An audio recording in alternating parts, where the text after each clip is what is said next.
What's good, everybody? What's good? What's good? What's good? We are back as always. It is Saturday night, and you know what we do tonight. Yes, what's going on? Hey, how you doing? I could be better. You could be better. I could be better. I'm good. I hear that. I'm good. I've been going through some things, but it should be fine. But you're still here. Yeah, I'm still here. That takes dedication. I'm still here. Let's see what we got. Trying to put this thing in for tonight. So first things first, we got SWAC track and field um, down at Prairie View A&M. Yes. As all for right now, from what we heard, Jackson State on the men's side is in second place, um, behind Texas Southern, and I think the women are in second place too. So I'm still trying to piece everything together. That's just overall. I don't know too much as far as like the individuals, what their records were. Well, I And know Sean Collins, he placed second in the 400-meter hurdles. oh, that's good. That's good. And That's good. then there were a lot of updates, which I can pull them up because they're on the track and field Twitter. Hmm. And basically, they are updating as the different events take place on who is in what place. So it's pretty, it looks like we've gotten a lot of good first place and second place in there. So I don't know how many points we needed. Yesterday, when Ken was interviewing the coach, he said that he was like 8 points behind. Hmm. It looks like somebody actually, not Sean Collins, but Ivan Donaldson got first Hmm. in the 400-meter hurdle. Excuse me. Let me pull this up so everybody can see. We got, let's see who coming in. We got Mr. Quay telling us hello. Hello, hello, hello, everybody. Mr. Harris. Like I said, hope you feeling better. He said we only 8 points behind. Mr. Campbell, aka the Bishop. Oh, Mr. Campbell, we got some stuff to talk about. I hope he'll call in and explain his stuff Yeah, on behalf of the FAMU coalition. You know, I'm gonna need him to. oh yeah. Uh, So, if you want to pull that up, we just got a recent update as of 15 minutes ago. I'm wondering, is that 8 points less than that now? Because first place is um for the 400-meter hurdles, that'll be good, right? It says during the finals of the 400-meter hurdles, Ivan Donaldson first ran a time of 51.73 seconds. Tyler Trimble, sixth, ran a time of 55.08 seconds. And Tayari Sherwood, eighth, ran a time of 56.59 seconds. mm, And then, so that first place right there is going to add or cut into that lead for the men. And yeah. then the 400-meter hurdles, freshman Callie Calicut, she placed third with a time of 1 minute and 75 seconds. Jaya Clayton was fourth, and Erica Garrett was seventh. Oh, So, the OG just pulled up. He said the men's are in first place by 2, and then the women are in fourth place right now. oh, really? Okay. So that still good for our track team on, especially on Absolutely. That is absolutely a testament to how hard our team works. And also, we have, of course, the track and field are getting their facilities renovated. If you've been on Ken Clark's KC 1400, he Mhm. shared the pictures, and then also they shared pictures on Jackson State football's Instagram. Right.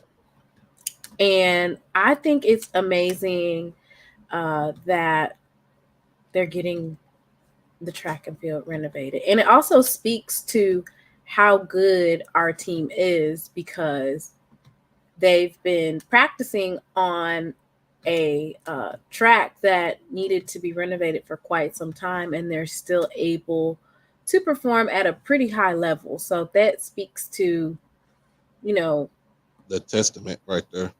yeah, that's good. And as a collective on Ken Clark's show last night, we as a collective, Jackson State alum and family, we collected 5 G's, 5,000 of them things. We raised 5,000 of them things last night. Well, I ain't gonna say we. Well, I'm saying we as far as Jackson State alum.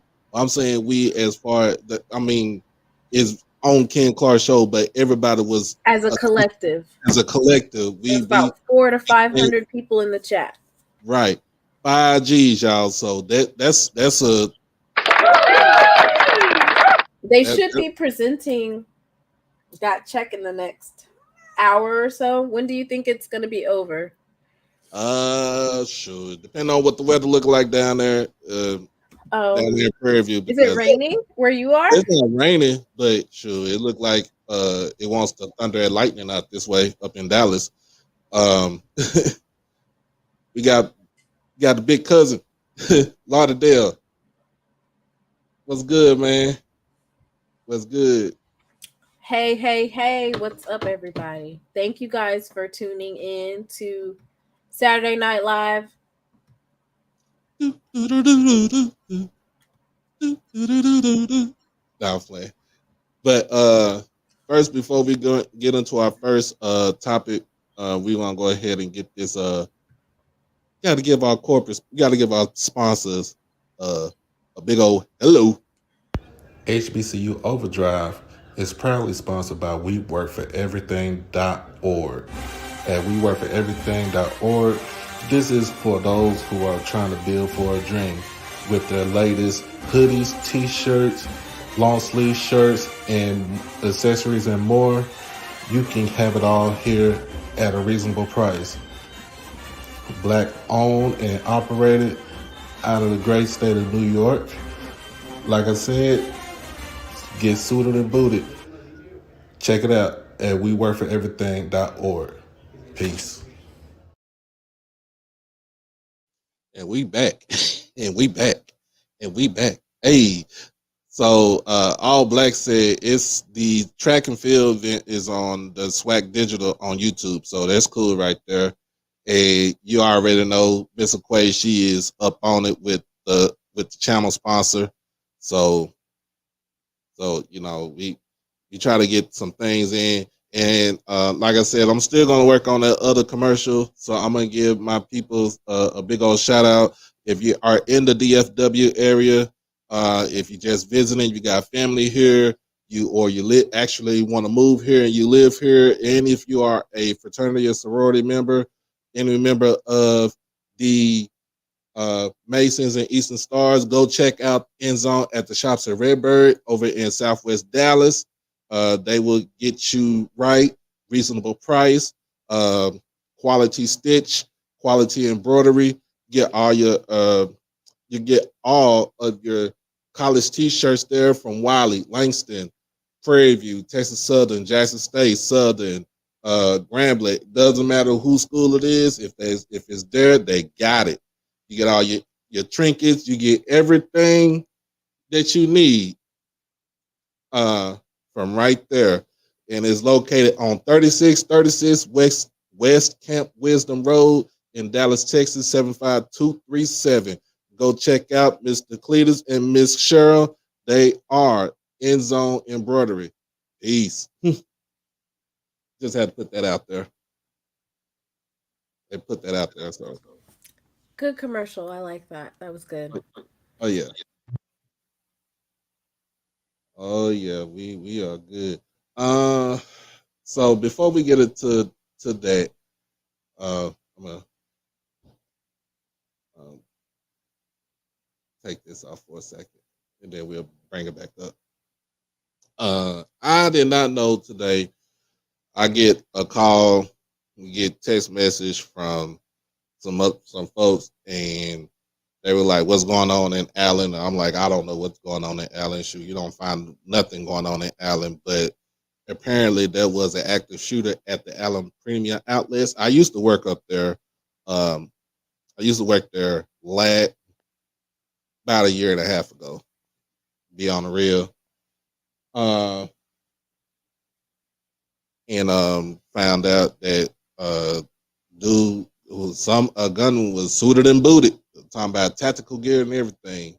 Went in there and trying to do guns blazing, and got taken out by authorities. And they said they're looking for a second shooter if it's a possible second shooter. So first and foremost, I want to give condolences to those that were affected by what happened today at the outlet here in Allen. Um, Hopefully, if there is a second shooter, they go out there and do their job and get them. So That's it crazy. Well, hopefully, prayers to everybody that's involved. yeah, it surprised me. So now I just left work. I work at the Dallas Galleria, and they pretty much was like, we almost on lockdown. They were trying to figure out what was going on, but we went through it. But they get ready to clear out tonight because Canelo Alvarez is having a fight. So pretty much all the Hispanics are going to be out and about to watch that fight. Who's Trust me, having a fight? Canelo The one Alvarez. that got beat by Mayweather? Yeah. Oh, Oh, but he's still a dog. I don't care anybody say. That's one bad man right there. Let's get a good shout out. Let's give a good shout out to Bonnie Smith for becoming a member of the Overdrive family. We appreciate you. Yep. So another thing we got Jackson State News. Niles Gaddy. Big Niles Gaddy basically committed today to you went to this school. Hey. Yeah. Yeah. I'm actually from Columbia, Missouri. So Right. I went to that school for the semester before I decided to go to HBCU. He said she went there for a brief moment. Like summer, not even a semester. It was like summer before my freshman year there. Yeah. I went to Mizzou. That was my hometown. I was like, I don't want to go there. I don't want to go. And my friend at the time, she was at Jackson State in their summer program, and she's like, "You should come down here." I was like, "Okay, I want to be away from home." So, let me see if I can't pull it up. His commitment. Yeah. Because he actually went there, and when he put it up there, he said, "Not committed." Yesterday, he just was doing the pictures for it. Right. But then I guess he decided, and there's Mr. Gaddy as well, who went on the visit. Mm-hmm. So yeah, he is committed to Missouri, Mizzou. Let's put this out here, put it on here. Yep, I have a whole bunch of family members that work there at the university. Columbia is, well, when you're from when you're actually from a place, then it's kind of like you're gonna think that it's small. But I think that whatever it is that he's trying to achieve, like if he's thinking to go to the NFL from Mizzou, um, then best luck. I'm sure that he'll be able to definitely add to that defense. And they need so much help up there too. You Oh know my! what? Actually, you know who else went to Mizzou? And left Jackson State. I think his name was Dylan Spencer. Was it Yeah, Spencer? yeah, Dylan. Um, Mhm. he was at Mizzou, came to Jackson State, then he went back to Mizzou. And then he And left. I don't really, I don't know what happened afterwards, but I just know that that happened. So congratulations to Niles Gaddy on going to Columbia, Missouri. Listen, it's definitely different than Jackson. Yeah, I heard a lot of stories about Columbia. I What mean, have you heard about Columbia? Columbia? You Missouri. heard a story about Columbia? Well, I got a couple of. I knew a couple of people that went to Mizzou. Listen, I will say this, and I'm not hating on Mizzou at all. I'm not, but I have told everybody the story multiple times about um, we have what's called a Black Student Union at Mizzou, Yeah, um, that's one. and one year some white kids went Mhm. out in front of the Black Student Union and threw cotton balls all over the lawn. Yeah, I heard about that. And then it was like, I know you don't expect us to clean it up because of course facilities management, most of them are Black. And it sat out there for hours Mm. and nothing happened to those students. It was like, oh, it was just a joke. So listen,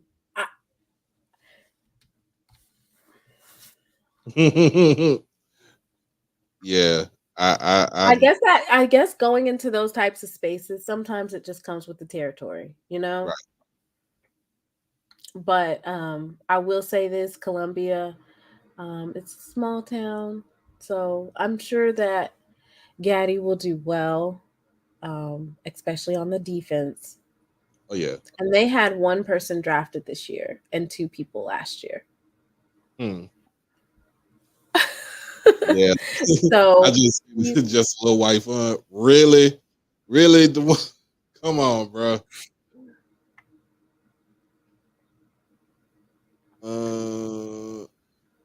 I don't, Mr. Riggins, if I remember right, he wasn't, or he didn't have a scholarship. Yeah. I'm not going to speak on that young man's situation, but I do know that he did get an offer from other schools in the SWAC. That's good. That's good. Continue where you got. Continue to follow your dream.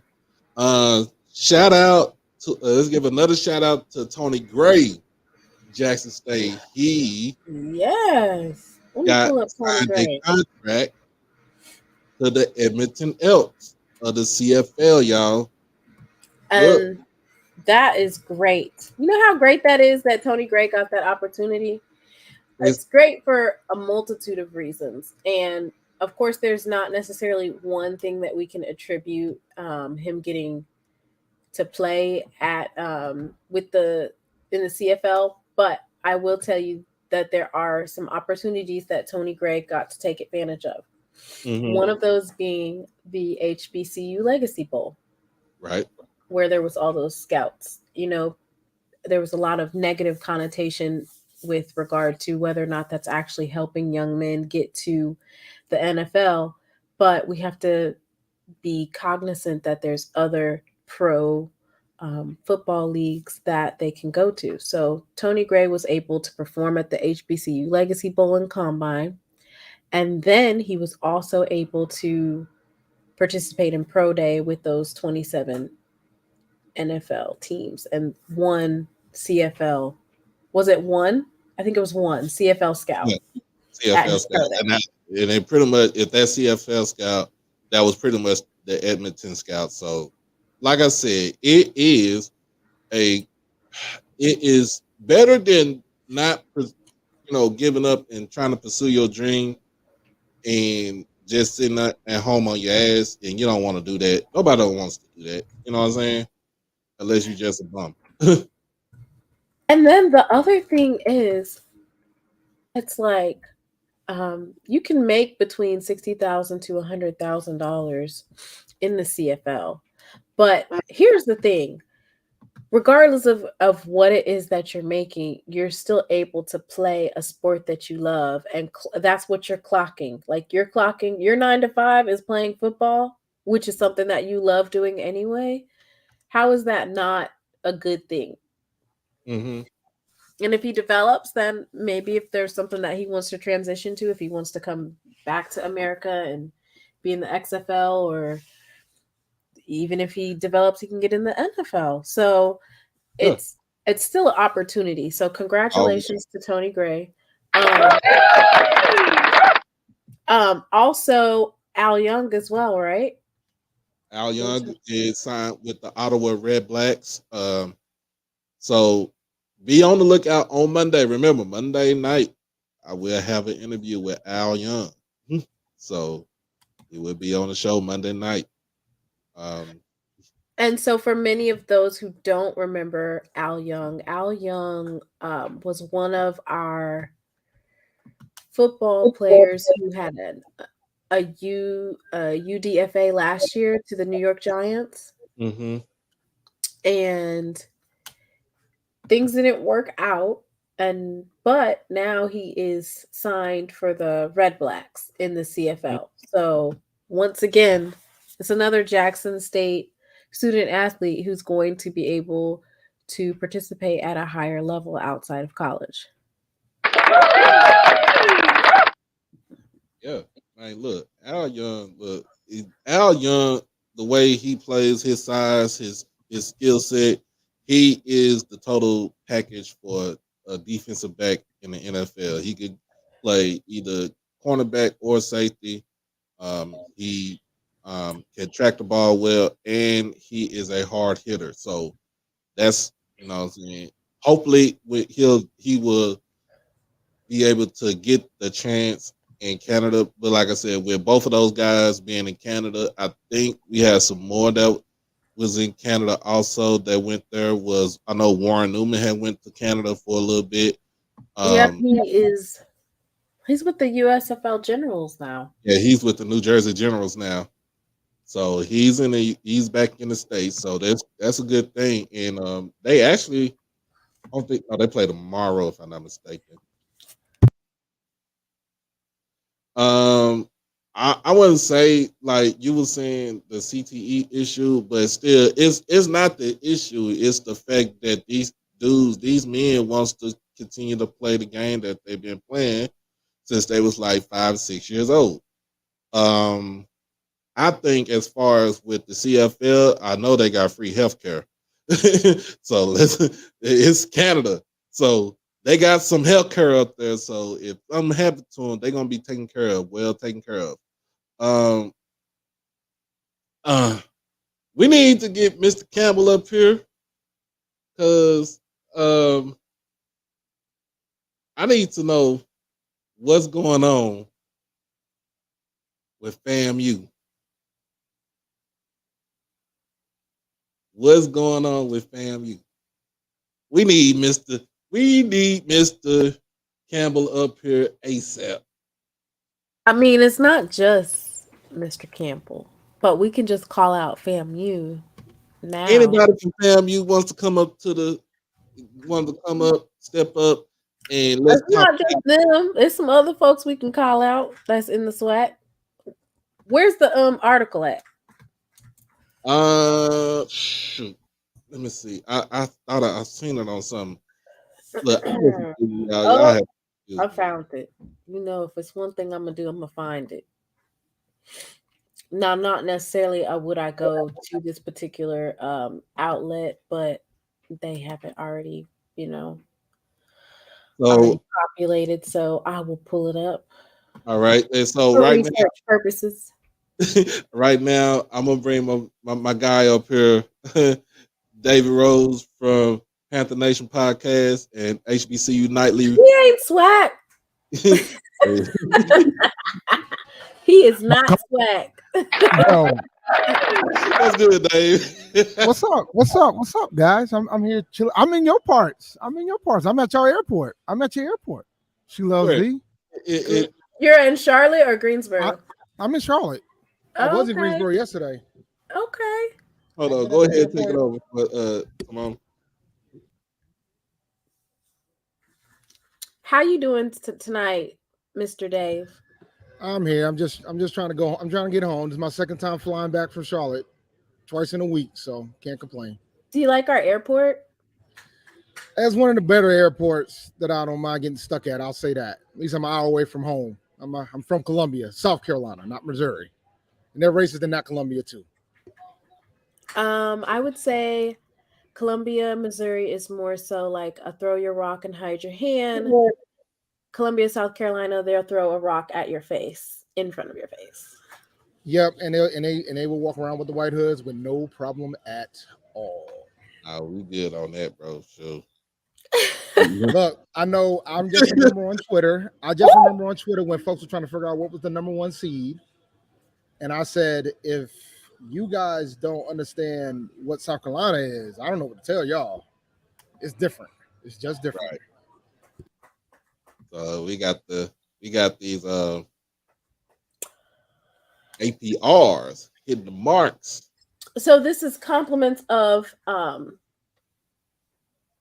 HBCU game day. I almost said a different school on top. I'm gonna stop being petty. So it's a good thing that APR penalties are suspended once again. Several HBCUs fell below that mark. They brag different. In the most recent report, 7 of the 21 HBCUs that participated in the FCS fell below the 930 APR benchmark. Now, before I go on this petty, SWAC MEAC, it's kind of like a tirade, but I do want to let everybody know before I go, digging and being petty, that APRs are inherently racist, especially against HBCUs, especially when we talk about making HBCUs JUCOs. So I don't like APR scores. I just don't like them. So, okay, now back to being petty. Let's look at petty. Huh? Go ahead and be petty. Okay, Alcorn, we see you. Alcorn's not playing games. Look, Gremlin, look at Gremlin. Coach Hugh Jackson said, "No, wait, is this for Coach Hugh? Was Coach Hugh here for this year, or was this 2001, 2022? Was he here?" Nah, he came in 22. Okay, so this past year's benchmarks aren't even out yet. So this was basically during COVID. So I'm going to definitely, even though I'm about ready to be petty, I'm going to give passes because COVID messed up everything and messed up everybody. This is 20. You sure this is 21? This ain't 20 during the 22 season? 2021, 2022 APR scores. This is not 2022, 2023. They don't have those. I want everybody to meet my child right here. Bethune-Cookman, they just been going through it. They've been just going through it, Mm-hmm. Not just with moving from MEAC to SWAC during this time period, but they also went through the funding debacle. We've already revamped that. So there's a couple on here that I'm just gonna kind of look at you sideways, like, what was y'all doing? Mm-hmm. Florida A&M. We just gonna be real petty with FAMU. Oh, I want everybody to meet this is my youngest one right here. I thought it was based on 4 years. No, Alabama State graduate around 23%. Nah, but here's the thing. Here's the thing you got to think about too. This is the multi-year APR. They also have single years. Oh yeah. So when you take into consideration, because like when I saw this, because I went over this last night on my show. I went and dug and found the year for A&T, and I saw last year's and it was 902, which means it was below the 930, which means that the new head coach is going to have to deal with that for the next 3 years. It's going to be part of that average. So when you see the multi-year average of 898, that's scary. Or you see a multi-year average of 892, that's scary because it's going to take a lot to build that back up to get to the 930 when the NCAA starts penalizing again. Well, I feel like maybe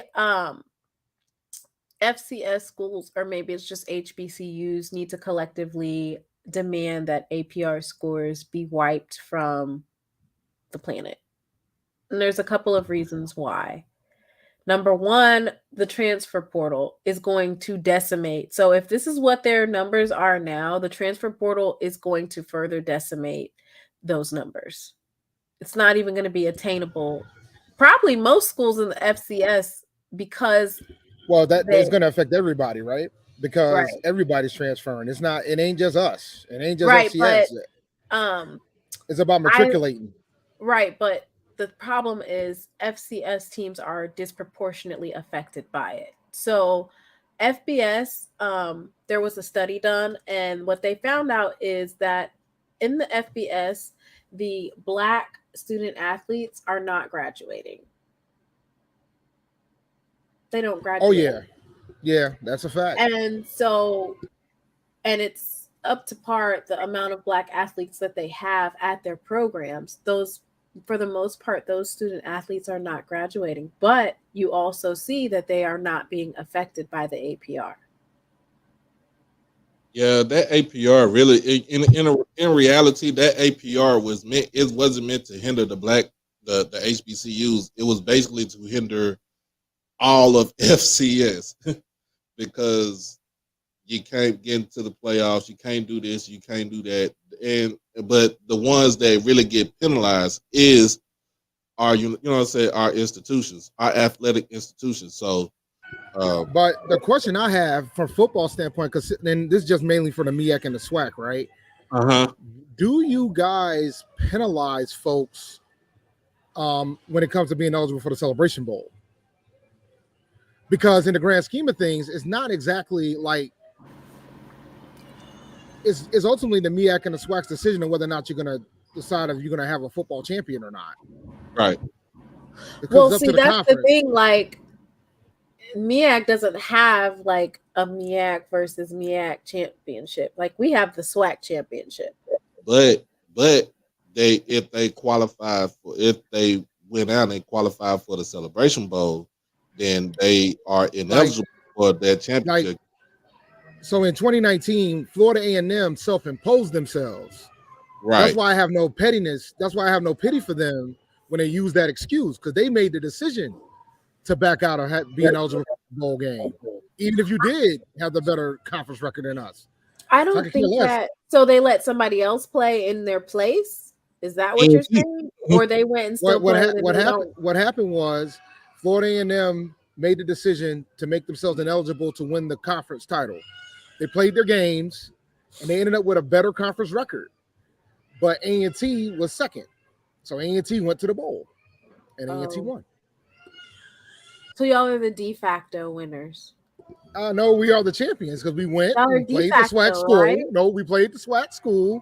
Your SWAC champion did not do what they should have done. Couldn't even beat the de facto MEAC champions. And that was that.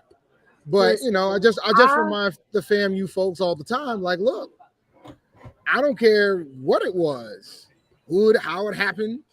That was a decision that was made. I don't think it's fair. I really don't think it's fair. Even though I make fun of Florida A&M and I say, oh, they're bragging different over there. They're the top institution, but y'all got an 898. Like, I just don't think that. But you're talking about one school. I mean, one team, right? Well, I mean, they got a phenomenal institution. Every last one of them, like Tennessee State, Valley. So basically, all the MEAC is above the 930 threshold. A&T, Hampton, and like half A&T is not a part of the MEAC, sir. A&T. No, I said A&T. I said A&T and Hampton and the MEAC. That's what I said. Tennessee State is not a part of any of those. It's just the HBCU. So that's when you have to look at why are HBCUs disproportionately affected by it? Well, Why? What is it? What have we is put into place that makes HBCUs more susceptible to low APR scores? the lack of resources when it comes to academic support for the football players and for And the what does that athletes? do too? Underfunding by who? So it's the state's fault. What are the private institutions? What private institutions are on We here? got private institutions up there, right? There's a couple Where? private schools up there. Well, you got to scroll up. They're near the top of the list, like Howard and Hampton. Howard and Hampton's near the top. Like I think Howard Well, that is means Howard or that Hampton. they. I mean, did you really just say Howard? That means that they have the resources. Like Hampton, They they do. have the resources. They do have the resources, but that's my point, right? But they also have to give back. Remember, athletics typically is not funded by the states; they're funded by the alumni base and sponsorships and things of that sort. You got to get No, that. but if you are a school similar to, I'll just give for instance, if you are severely underfunded, how are you as a school going to be able to invest in quality facilities or quality support, like you said, academic support, if you don't have the proper funding? So funding for the proper academic staff and support for not just football but all athletics. And then also we know that the quality um, was not that great at that time. There's been a resurgence in HBCU football. So the expectation is higher, meaning you're not just going to get on the football team just because you play good. You're going to have the grades to go with it. For me, I would say we need a 5-year. HBCUs need 5 years to readjust from COVID. From No, I COVID agree. especially, we need at least 5 years to get back on. And whoever it is, I don't know who's in what office, they need to petition it. And there is several different fact-based evidence out there that shows that HBCUs are disproportionately affected by the underfunding. So imagine COVID. COVID really decimated it. I'm pretty sure Bethune-Cookman's probably lower than 892. Well, I mean that's the average, right? So Right, but I'm pretty saying like, sure. I'm pretty if you. I tried to dig a little bit deeper to try to find the single year ones. Like I was able to find A&Ts from 21, 20, 22, and that's where I found the 902, and that's why I started wondering, like, ooh, this might be why it was effective of them being fine with moving on from Sam. It might because it's not always about wins or losses when it comes to A&T too. Because when we were in the dark ages, our APR was atrocious. Atrocious. We're talking lower than Bethune atrocious. well, I think that, it's hard to say, okay, we're going to have to let you go, but you're not providing the proper resources to make sure that those students are academically excelling. So if But you're then not, but then there's an argument of the previous coach that was there before that was there was able to turn it around, had the APR in the 960s, and then you had it drop down to the to almost under 900. So so then so you so see then you is see the a you other see a coach, shift. is your new coach the one that's, the one that's SWAC? Well, I Is it mean the previous coach was SWAC too. They both went to the no, same I'm school. saying the one from Valley, is he expected to turn it around? Well, it's in his contract. And He's how required long does he have to turn it around? he's got a If it's 6-year something, contract. You got a 6-year contract. how much? 6 years. The 6-year deal. 6 years. Yeah, you got a Damn. 6-year contract. I went over the contract. We went over the contract about a few months ago. It's a 6-year deal, and there's a lot of clauses. There's like exit clauses on both ends. There's exit clauses for the university to walk out, and there's exit clauses for him to get out. Like if there's certain things that isn't done by the university, he could walk out of the deal, and there's certain things that he doesn't do from an academic standpoint, he can get let go.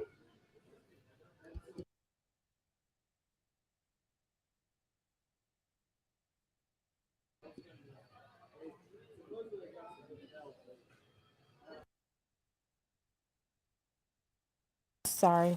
Well, yeah, I think APR should be put on hold for extra 3 to 4 years for HB.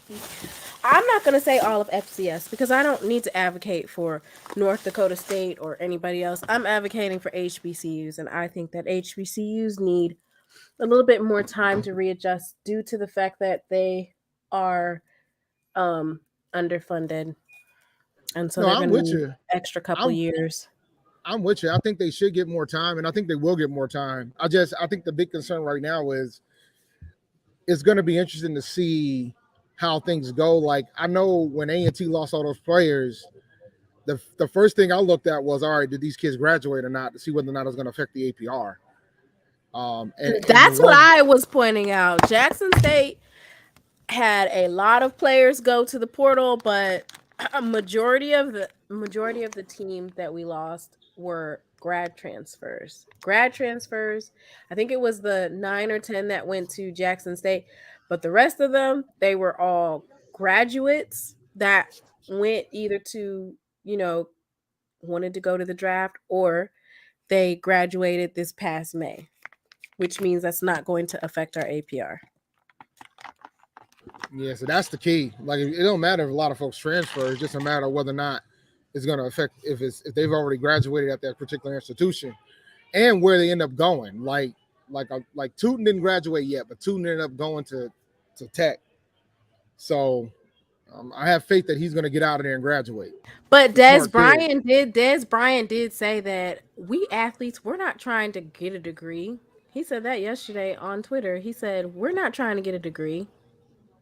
It's funny because I work with somebody that went to Alabama around the same time as Derrick Henry, and and this individual was a student athlete as well, and it was amazing about the amount of resources that they give those the student athletes, and they're very strict when it came to make sure the assignments got done and make sure those things got turned in and completed.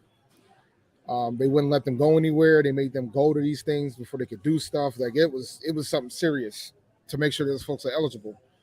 So it's always interesting to see like how certain institutions do things. But because we got into a whole conversation about when it comes to athletics at different institutions, particularly at HBCUs, the same type of resources because that person was explaining to me about, well, yeah, like they pretty much have like sessions where they pretty much the student athletes can't leave until all the assignments that are completed are completed. And I guess players like a Derrick Henry, when you know that they're going to make the league, you know, hated it because they knew they had to get it done before they could actually go anywhere. So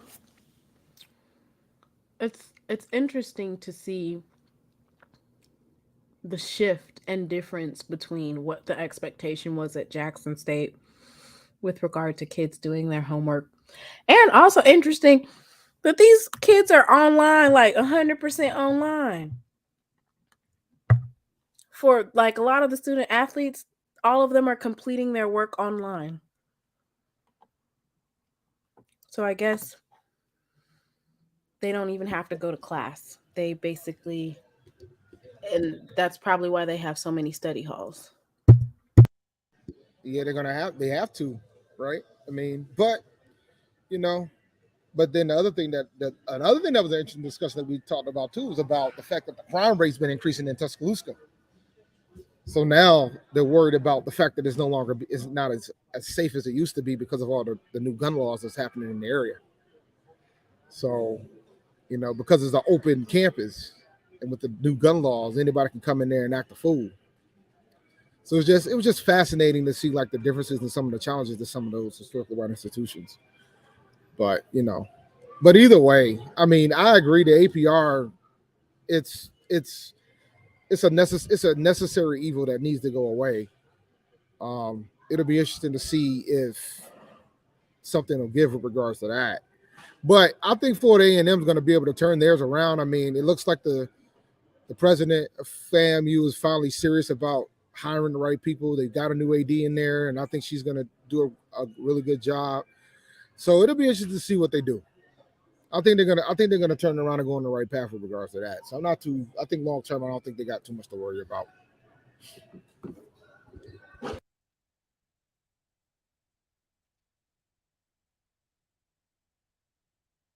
Did you see this? Most picks by FCF school. Do you see Tennessee State and South Carolina State on there? Yeah, and you see those 15 schools tied. You know what one of them is?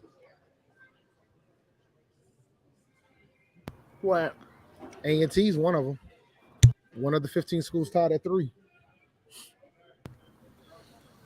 They had 3 players in a row from 2016 through 2018 that got drafted. Somebody said North Carolina A&T is not HBCU. Yeah, well, too bad they don't know their history. That's not on me. That's on them. And they can't even spell the school, so they ain't on me either.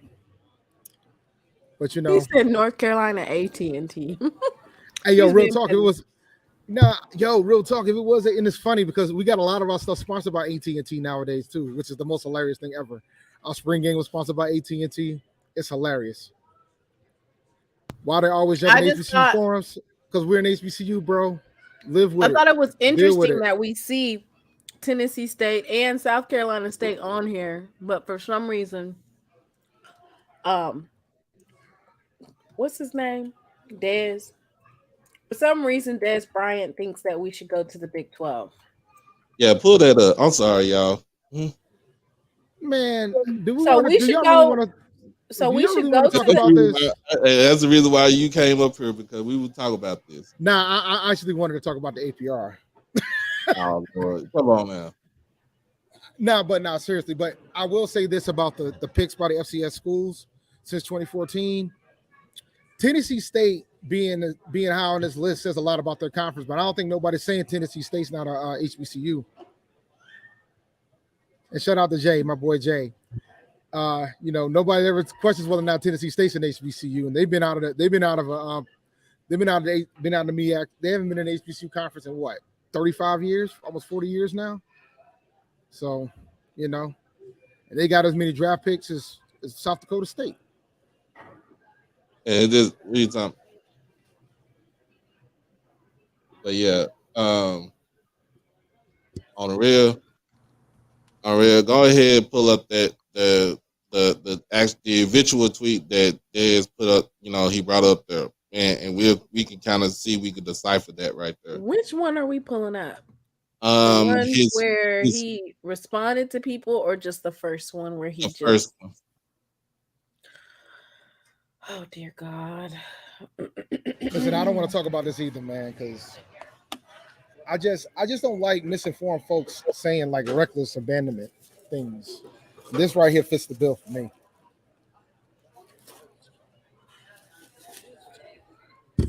I think he deleted it.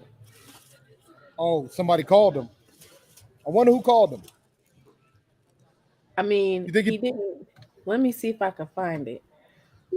Okay, I found it. No, nobody. Who's gonna call him? They love it. They eat that shit up like it's dessert.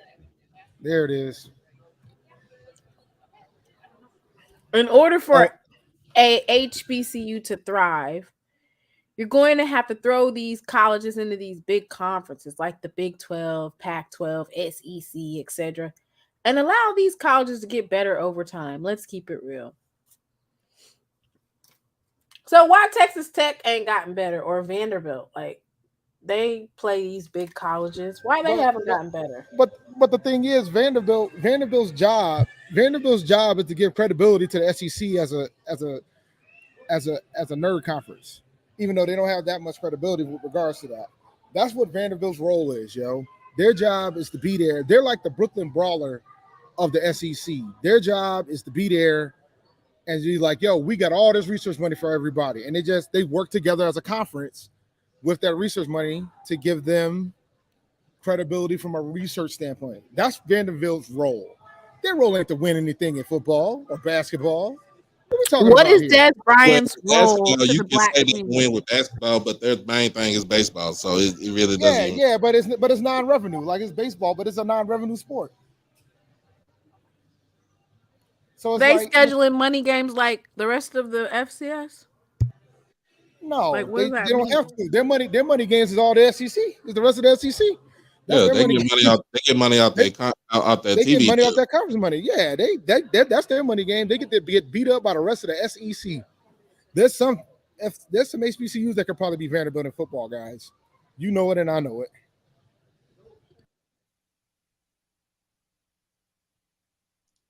So let I me see. just, I'm not really one for foolishness. I don't like it when celebrities utilize HBCUs for engagement. I just Well, don't. my It's my thing is, man, this reminds me of the Ja Rule Dave Chappelle joke. Y'all know the Ja Rule Dave Chappelle joke? Yeah, Like when he out here talking about, man, I wonder what Ja Rule thinks about this. I don't give a damn what Ja Rule thinks about this social issue. I don't care about what Dez thinks about how should he fix HBCUs. He doesn't have any skin in the game. He the doesn't, only literally. problem with not caring or not addressing is Des has 1.3 million viewers on his Twitter. He can say mhm, something and inner palm people will take what he says as a fact and Well, regurgitate it. black folks will too. I mean, I think we've learned that with the last head coach you got had. Yeah, I but mean, you know what I mostly mean? the inner palm people, which But the those are the but the people that but the Interpon people already got their mind made up. Like the Interpon people already know how they feel. Like sometimes you just like you can't change minds of people who ain't interested in having their minds changed. right. And so for me, it's like, yo, dog, I get it. It sounds like a good idea on paper, but it just forces me to create more questions. Okay, that sounds like a great idea, Des. But what Power Five conference would even invite an HBCU? None, Shit, none, none, shit. absolutely none. none. Hold on. There's not a one. Let's clear this air because I want people to understand where he's Maybe, going. maybe, maybe, maybe they'll invite A&T since some folks think we're not HBCU. Maybe they'll invite A&T.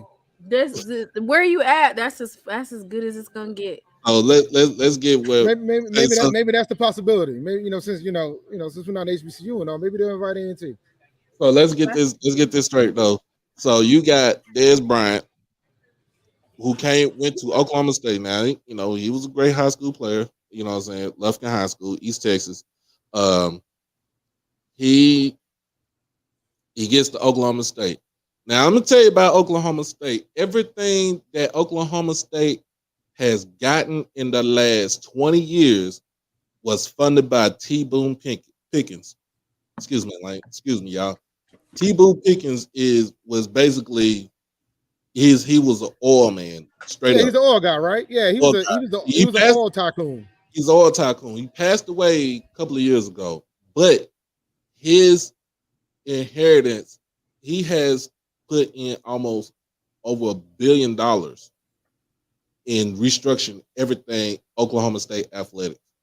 When I'm talking about from that before the renovation, that football field was trash. Yeah, um he took care of the renovations for the football field. He took care of the renovations for the basketball arena. He took care of renovations for everything, even the baseball field, everything that has something to do with Oklahoma State. T. Boone Pickens have put in his own hard-earned money to make sure that his alma mater get what they supposed to get. And he was like a big ass philanthropist. And Fred, it ain't Oklahoma State no more. It's T. Boone Pickens University because he put the money, like for real. The man has put the money. He was the biggest booster. I wouldn't even call it a booster, but he was the biggest uh contributor to Oklahoma State athletics. Like he has love for that school, and so he was going to do everything in his power just to make sure that the school could compete with the likes of the University of Oklahoma. That's who he was worried about. He wasn't worried about the University of Texas. He wasn't worried about nobody else. He was worried about what them fools up down there in Norman, Oklahoma was doing, how they was getting their stuff going, how they got around getting their stuff, and he put up the last 20 years, pretty much, basically. I'm telling you have to go to Stillwater. Stillwater, Oklahoma ain't really nothing there except for the university. You have Is to go there. Oklahoma State? Is that like the Cowboys? Is that the Yes, Cowboys? it's They the are. orange and They are black. the Cowboys. They are the Yeah, but Cowboys. I the thing is, why was are at we talking about Jackson Oklahoma State. State? Why are we talking I about What's don't up? know, Oklahoma but State? I went there from Jackson State. I was in the what is it, the Residence Hall Association, Mm-hmm. and we went up there to Oklahoma State for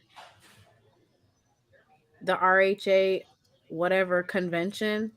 Yeah. There's nothing up there. I'll tell you, there's nothing in Oklahoma Stillwater, State but Oklahoma is State is that there. that's what it is. That's the That's I got town. more. I got better questions. Why What's up? isn't Dez repping? Why isn't Dez repping Oklahoma State? Why ain't he just talking about Oklahoma State? Why you got to You want focus to on know this? because I Maybe don't it was know. for Man. engagement. Do you think it was for life views? Like, I think now it's like the Yo, celebrities just be like, let me say something about HBCUs today. But here's no. The funny thing about Dez. This is the last. Before this, the last time I heard about Dez was when somebody asked him to explain how cryptocurrency works, and he couldn't explain it. And that was the moment when I knew that I can't take him seriously. So I basically, knew that before, but that confirmed that I couldn't take him seriously anymore. So basically, So- he's dumb as a box of rocks. He probably I didn't has- say that. You they said say that. he's done as a boss of rice. I just think he just I misinformed. just think that isn't the guy that I would take advice from. Like, you couldn't even explain to me how cryptocurrency works. You couldn't even get to that point and say where it went, how does it work, none of that. Does But you he try to promote represent it. them? Does he have? He a did for sponsor? a while. He Mhm. did for a while, and a lot of athletes did. He was one of them. Yeah. You know, Bomani Jones did a whole segment on cryptocurrency and athletes and how they've been promoting it. It got to the point where they named the freaking arena after one of them. Yep. So, you know, now they starting to get in trouble, getting indicted, money disappearing. Like, no. I'm good. I'm good.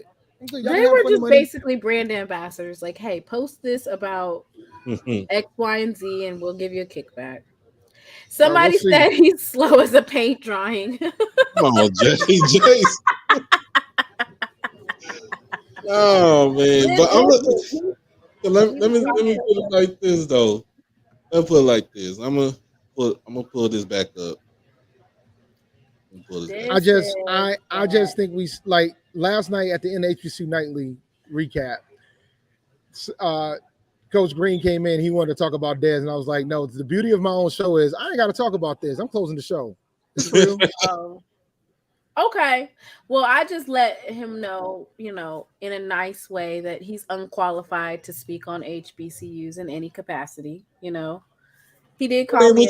You was respectful. He called me a nutcase, but hey, that comes with the territory. Like the fact that he responded to the fact that he's responding to folks like this says something. By the way, multiple times that he responded to her. No, a lot of people. It sounds like he responded to a lot of folks.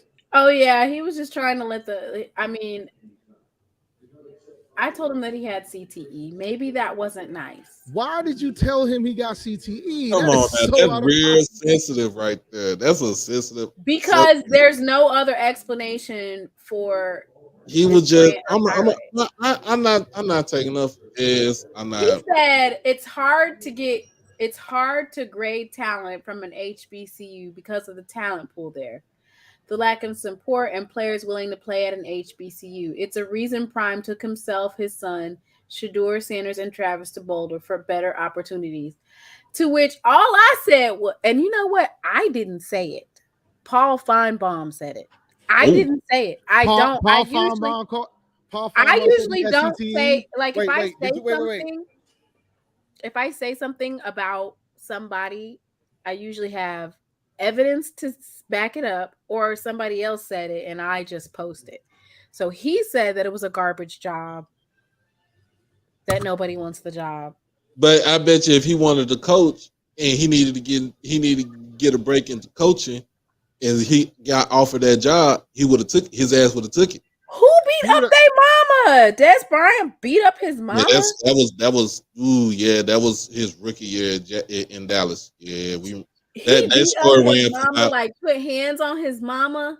Put hands on it, but his mama ain't no saint either. His mama. Didn't they ask him during interviews, which I still think is jacked up by the NFL. Didn't they ask if his mother was a prostitute during interviews? Yep. During the combine. That doesn't mean During the combine. That doesn't mean you. Yeah, and that was out of pocket by the NFL. That let me be clear, but yeah. I wish I would have known that. Yep. I'm glad. I'm glad I didn't know that. I'm glad that I didn't. See, sometimes you have to be. Sometimes you have to turn the other cheek. She loves thee. When they go this is low, one of those mother. When they go low, I go to lower. Hell. I go to hell. I'm glad I did not know that. If somebody would have said something about it and I would have done some research, I would have pulled up the interview when they asked him and I would have posted it. Like you're not getting ready to talk about HBCUs in that type of manner. So thank God that I didn't know that was the player that they asked that question to. Yeah, he was. They was. Woo! They both. They both got arrested that day, and but no, like they didn't found no charge. You know, she didn't found no charges on him and anything. Of course, she doesn't want to mess up her son's livelihood. But it was already.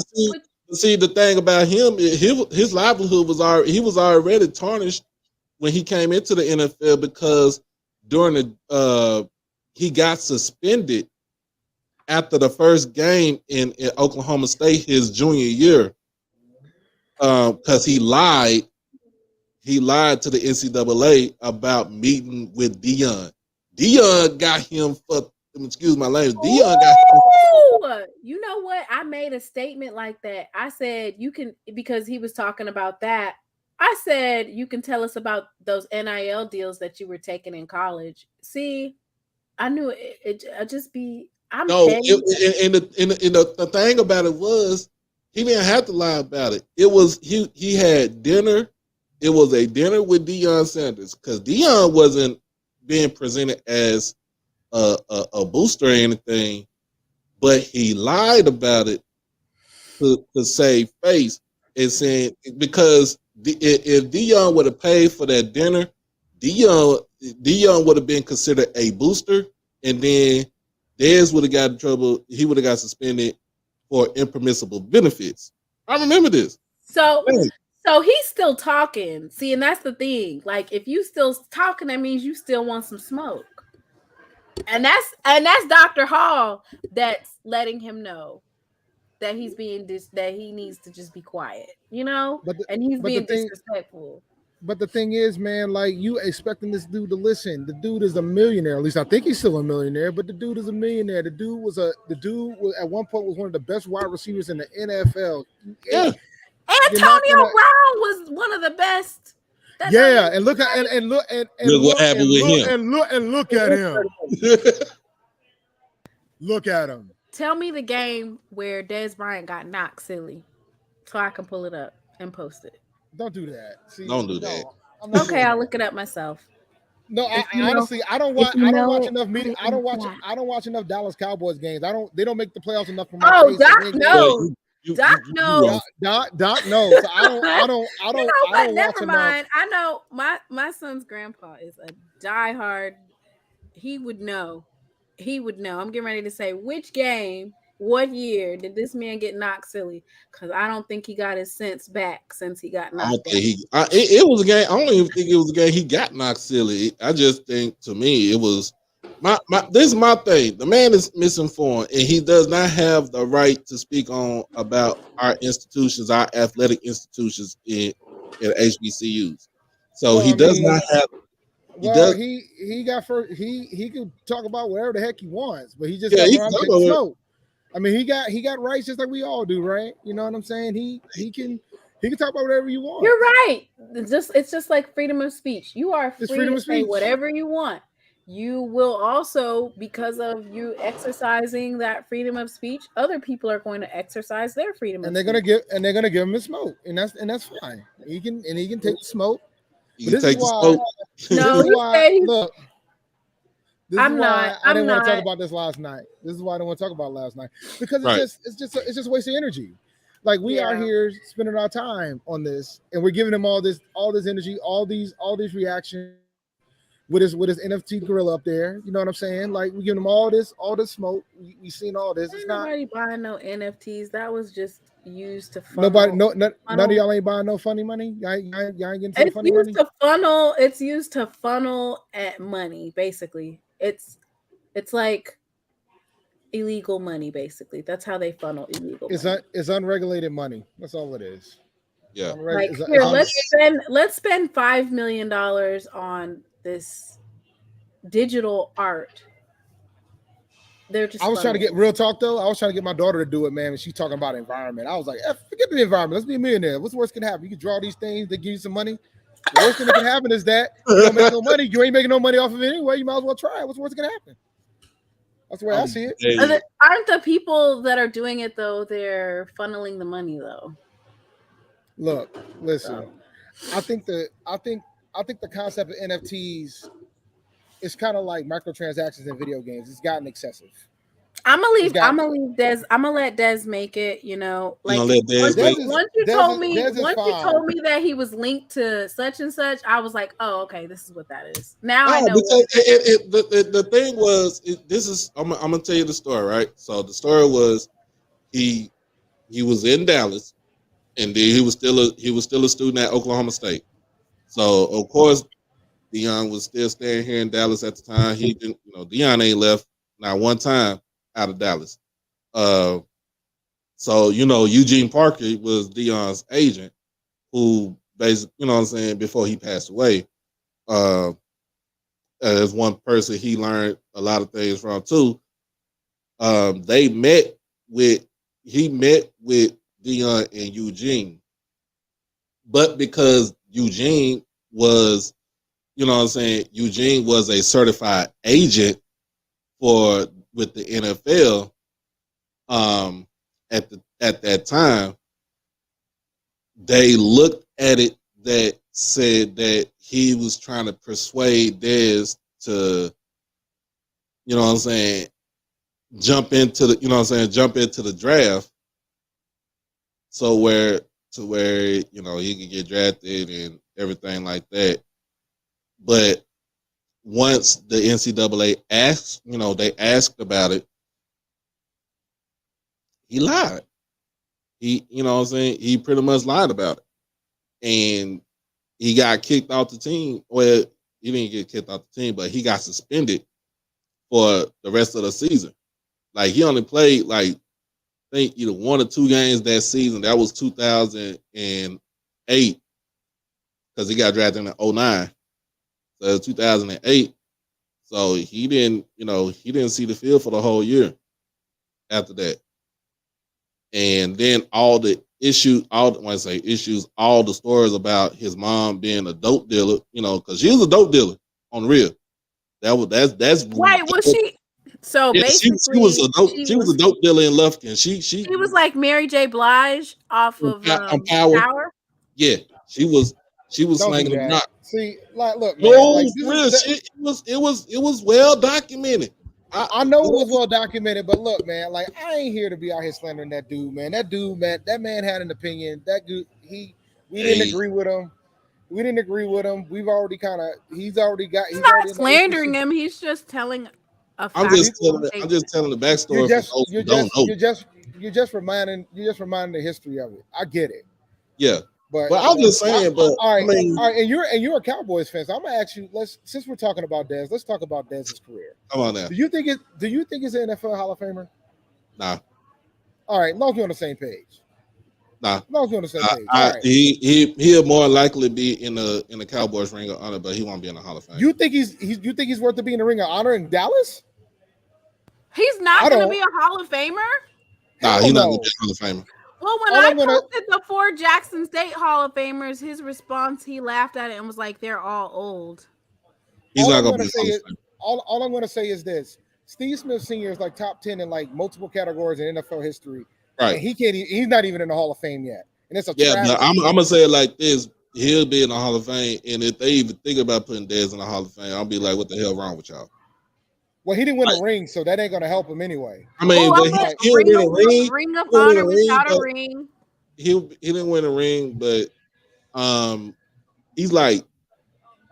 but third all-time receiver in Cowboys history. So Really? Yes, Dez is up there. Remember, Dez from '09 to from after his rookie year, so his second year in the league, all the way up until about How many years did he play for Dallas? He played pretty much his whole career in Dallas, right? he played the whole career in Dallas. He got cut in 2017. So he played 9 years in Dallas. He played 9 years in Dallas. We know He Irvin's never won a ring.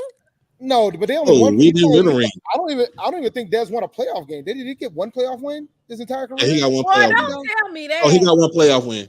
We played with Dallas. The Cowboys only got like 3 playoff wins total since 1996. 2 or 3. I'm just letting you know. Don't remind. My Carolina Panthers got more playoff wins than y'all. You know what? Y'all Dang. Don't remind me. Our downfall was when we actually did play y'all in that playoff game in 96. We undefeated against Dallas in playoff history. Like for You know real. what I'm saying? That's the facts. Like I'm not just saying something to say it. These are just facts of life. Carolina Panthers are undefeated against Dallas in the playoffs. We're undefeated against the Eagles too. Just I don't care about the Eagles. You talk to I'm just like, I know. I'm just here to lay it thick on folks. I'm just here to lay it thick on folks. That's all. About them dead birds. Look, man. I had a good week. I got to be on Steve Smith Senior's show for. Hey man, that's still good though. So I had a pretty good week. You legendary now. Hey, no, but for real though, I'm on the real. He's not gonna get into the NFL Hall of Fame. He will probably be in the Ring of Honor. A Ring of Honor with no ring. It's a lot of. I'm gonna tell you, it's a couple of people in the Ring of Honor with the Cowboys. They ain't got no rings. Yeah, they're gonna Ring of Honor with no ring. That stuff rings a bell. You gotta call it something else. Like I think we call it like the Hall of Honor for the Panthers, and we don't have too many folks in it. We just started it with the new owner. We only got a few players in the Hall of Honor right now. Like Steve Smith Senior's in the Hall of Honor. He need to be in the Hall of Fame though. Look, bro. Like, and the thing is, receivers wise, they need to be in the Hall of Fame. There's a couple of names. Steve Smith Senior needs to be there. All I'm going to say is this. Earl Jackson. I'll leave it to you as this. When you look at the top 10 receiving yards in NFL history, everybody that's ahead of Steve Smith is in the Hall of Fame except for one guy. And the only reason why he's not in the Hall yet is because he's not eligible yet, and that's Larry Fitzgerald. Everybody ahead of him is in the Hall. It's still playing, ain't he, though? Or he retired? I think technically he finally retired. Yeah. Hines Ward ain't ahead of him. Steve Smith should get in before Hines Ward. Yeah, Hines Ward. But Hines will probably get in because he won championships, which is, they count that ring so much, but they don't think about the fact that the best quarterbacks that Steve Smith ever played for was Jake Delhomme, Cam Newton, and Joe Flacco. Like if I tell you that, and if I remind you of this, and you look at the yards that man pulled off. No, I'm just talking about like the typical person that doesn't understand that. Like when I say Jake Delhomme, Cam Newton, and Joe Flacco are the 3 best quarterbacks that man played with. And he only got to play with Cam for like 2 years. So the majority of his career, he played with Jake. He had quarterbacks such as Brian St. Pierre, Rodney Peete, Jimmy Clausen. Vinny Testaverde threw that man a touchdown. Yeah. 40-something-year-old behind Vinny Testaverde threw that man a touchdown. These are the quarterbacks he had to work with in the top 3, and none of them are probably going to go to the Hall. And that's respect to Cam and Jake, because Jake, when Jake was on, Jake was on. Dallas knows about that. When Jake was on, Jake was on. But it is what it is. Yeah, but Julius Peppers is not in the Hall of Honor yet. He needs to be. I can't talk about that yet. Yeah. He's not in the Hall of Honor yet. But yeah, well, I'm just saying, just like you said, he does have a right to say what he wants to say and everything, but he also has the right to get that smoke. And people are going to let him know. Is Tony Romo a Hall of Famer? That's debatable, bro. A Hall of Famer of not getting to the NFL Super Bowl. I mean, there's a lot of quarterbacks that's in the Hall of Fame that didn't go to the didn't win a Super Bowl. Shit. Jim What Kelly with they- the four. Jim Kelly with the 4 straight didn't win a single one. He in the Hall, Yeah, and he deserves to be in the Hall. Ooh, Sam Mills got a ASU has statue. more NFL Hall of Famers than Oklahoma State, 4-2. South Carolina State does too, but we ain't gonna get into Oh, that. let me go. Never mind. South Carolina State got more Hall of Famers than the University of South Carolina, inclusive combined. But we don't get into that.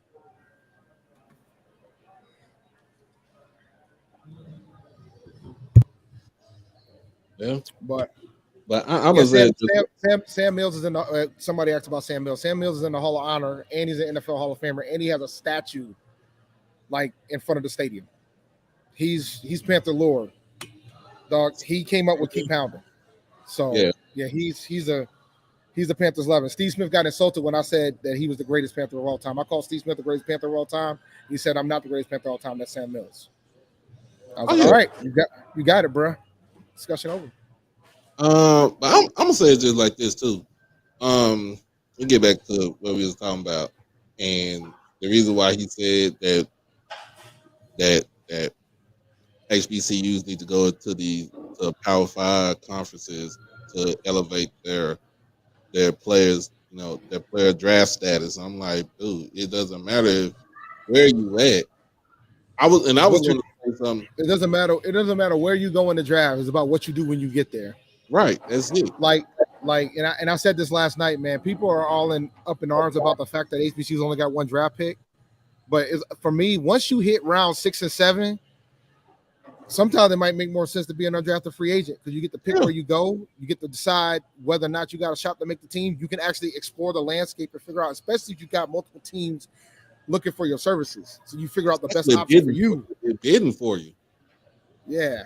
So, and that's how I always felt about it because 6th round picks and 7th round picks get cut first year all the time. They end up on practice squads all the time. Yeah. So, I mean, because they get beat out by undrafted free agents, some grizzled vet that just shows up out of nowhere. It just happens because that's just that's the life of the NFL. Well, Nugget is at camp or practice. And he posted, I guess they did a segment and they asked for the rookies to name a team that wasn't plural. And so that was one of the videos that they did recently for the Chicago Bears. So it's great to see him, in his element, which is, with the NFL Chicago Bears, right? Yeah. Come on, Avis. Come on, Avis. What are you doing?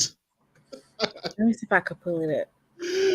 Dez was not headed to the Hall of Fame. Dez got his money and it was done.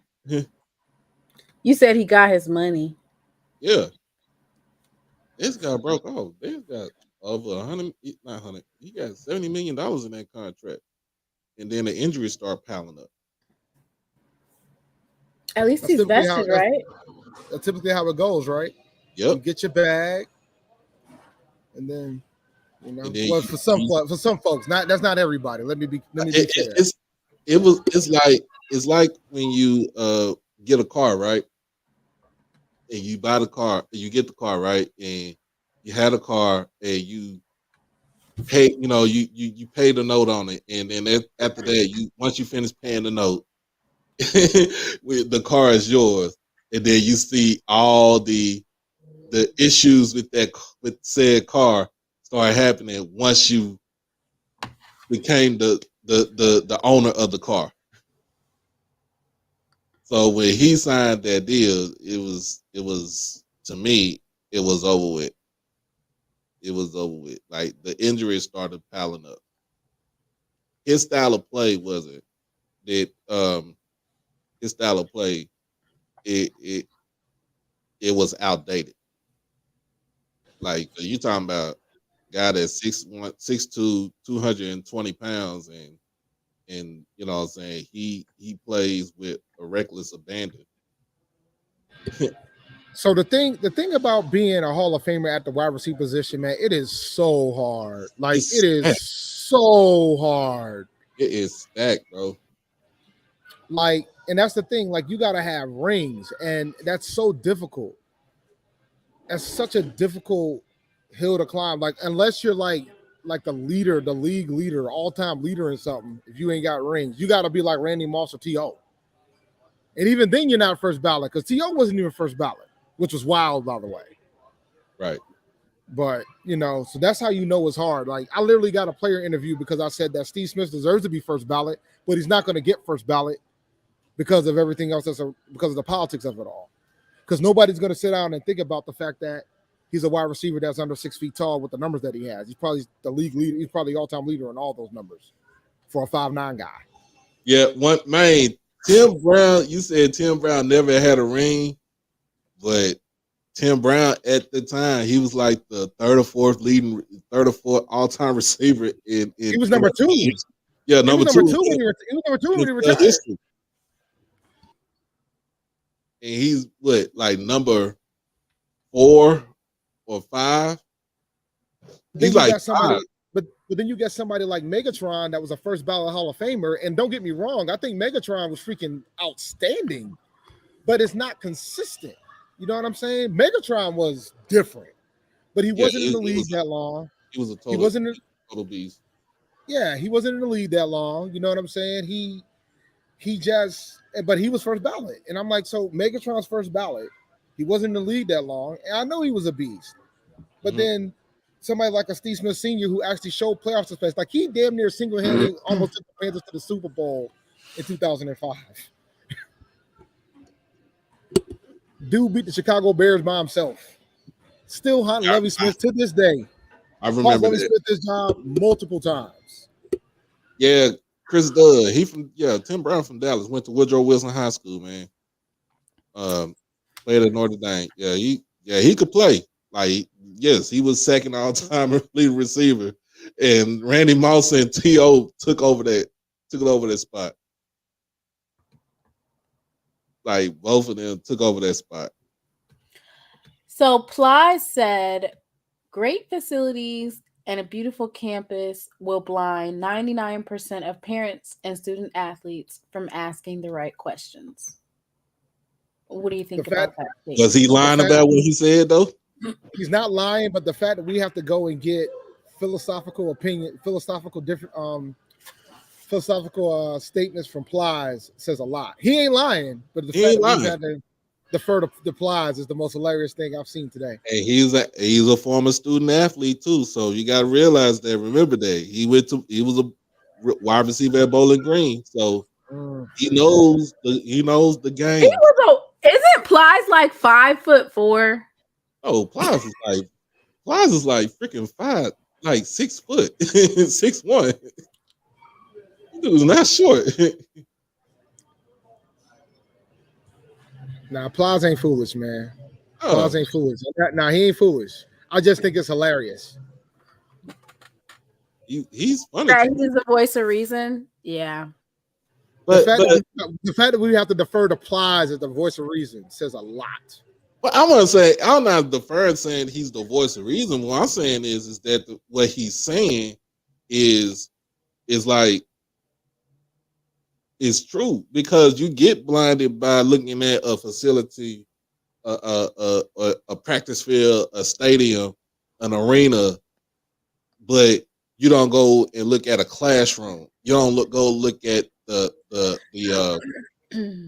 like the places where you're going to get your education at. You know, those buildings. You don't look at to where who you talk to as far as what your major going to be. I feel like because you got to remember what Dez said, right? They're not there to graduate with degrees, and that's what it is. Like, and that's a shame too, by the way, because typically you know who's the ones out here with the blood, sweat, and tears. It's us. Yep. Yeah, that is bad, because that's what basically these universities, they highlighted that you're getting a free education. You're getting a free education. So it's kind of like you're getting this free education and then you're not even taking advantage of it. You went to a school for 3 years and didn't graduate. It's also about, everybody. It's about they're just thinking about the end goal when you think about the small percentage of folks who actually get into the league. Yeah. Like it's such a small percentage. Everybody doesn't make it to the league. Everybody doesn't make it to the NFL, NBA, Major League Baseball. Everybody don't make it to the pros. So, and I think that's on though. So when you out here and you go to these schools, you pick these degrees or you don't finish, that is troublesome. And then even if you do make it into the league, Dez was one of the fortunate ones. He had a career longer than 4 years because that's about the average in the NFL. Yep. Like he's one of the fortunate ones. Most players don't get that. Right. And that's the thing too. Yeah, some players don't get that second. They don't get that second contract. So are some of the kids that are drafted, are they drafted because of somebody that knows somebody that knows somebody? Always. It's always that way. Because Deuce Vaughn, this is his relative athletic score. So his size grade is very poor. His composite speed is good. Composite agility grade is good. That RAS score is terrible. Composite explosion grade is okay. That RAS score is terrible. And then if we look at the RAS score for Isaiah Bolden, it's all green. So, but he knew people too. Yeah. His dad? His pops played in the league. Yep. What does his pops playing in the league have to do with that? It means a 7th round pick. It means a lot. It means a lot. And it means a lot. Really? Yeah. Yeah, even with Deuce Vaughn got connection because his dad is a scout for the Cowboys. Yep. That's why he got like so even KJ said it. KJ pretty much said, like, they said one of the scouts didn't know who Isaiah Bolden is, and if he would have knew his dad played in the league, he probably would have looked at him more. Like, no, but my thing is, you're saying that he had a connection, but what I'm saying is Isaiah Bolden might have had. Oh no, he's a better athlete. Still, what I'm saying, like, his RAS still had to be off the charts. He still had to perform at the NFLPA Bowl. Mm-hmm. He still had, like, his level of talent had to be jumping off the charts, over, above, and exceeding, versus someone whose RAS score is absolutely abysmal. Yeah, but it goes back to, but like the NFL is always gonna. The NFL is a who you know league. They want. I think Kurt Warner's son get drafted. I don't know. Shit, was he any good? What? I don't know. I don't know. What is it? I mean, he knows somebody that knows somebody, right? He might get an opportunity though. They might invite him to a camp. Yeah. They're gonna invite him to a camp. Just because his last name is. Let me tell you something. Before I started the Panther Nation podcast, I used to go to the NFL training. I used to go to Panthers training camp every year, and there was a kid that got invited to minicamp every year because he went to the same school as the owner of the NFL franchise. Jerry Richardson. Yep, because they still do training camp at Wofford College to this day. He initially got invited because he played football at Wofford. And he ended up making the team eventually, Brinson Burson. So he got invited but he earned it. Like, he earned it. But my point is, he got the opportunity to go to the camp because of who he is. Who he is. So, like, it's always been that way. So why did Shaq Davis get? Then why did Shaq Davis get to go? I'm devastated. I'm devastated. Yeah, I was thinking about he was gonna get drafted too. Now it was. I'm gonna say it like this: at least 3 people I said should have got drafted. Well, then that would just basically mean that he didn't have a connection. Then that's all that means. I looked at his RAS. His RAS score was like a 7. But with Shaq Davis, it was a lot of teams that were looking for him that needed wide receiver help, and New Orleans was just one of them that needed that help, especially having a guy like with his size at 6'4", 220 pounds, can run, like a deer, catch radius all to get out. He landed, like, for me, he landed in the perfect spot with New Orleans. And so did Mark Evans. Mark Evans landed in the perfect situation, the perfect spot with the New Orleans. As a Panthers fan, I'm devastated that both of those guys ended there, particularly Shaq Davis, because I'm afraid that they're going to actually teach him how to run routes. Yes. And if they teach him how to run routes, that's going to be problematic. So you're saying that he didn't know how to run routes prior to? He probably ran 3 routes. He probably ran I'm not saying that he did not know how to, as in like he probably knew how to do like 3 routes, but like if they teach him the entire route tree, Shaq Davis is going to be a problem. Well, I will say this: his guarantee is actually larger than some of draft picks, 6th and 7th rounders. I know. So that's why when we talk about people getting drafted, do you want to hear your name called, or do you want your agent to be in that back room negotiating a really good contract for you?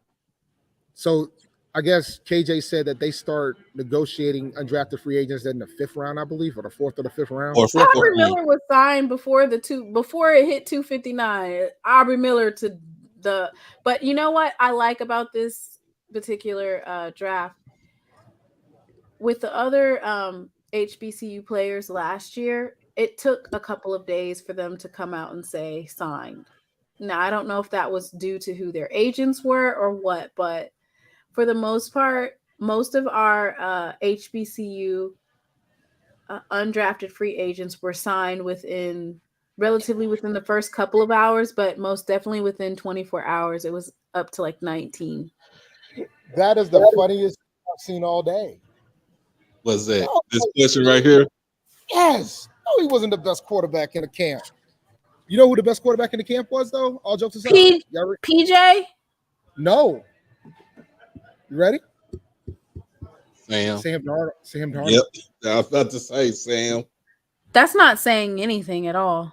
But the problem was that Matt Rule at that point in time was looking for was pretty much had his job on the line. So there was no way that Sam Darnold wasn't going to get that job. It was going to be. Have you ever seen that like mediocre quarterbacks that are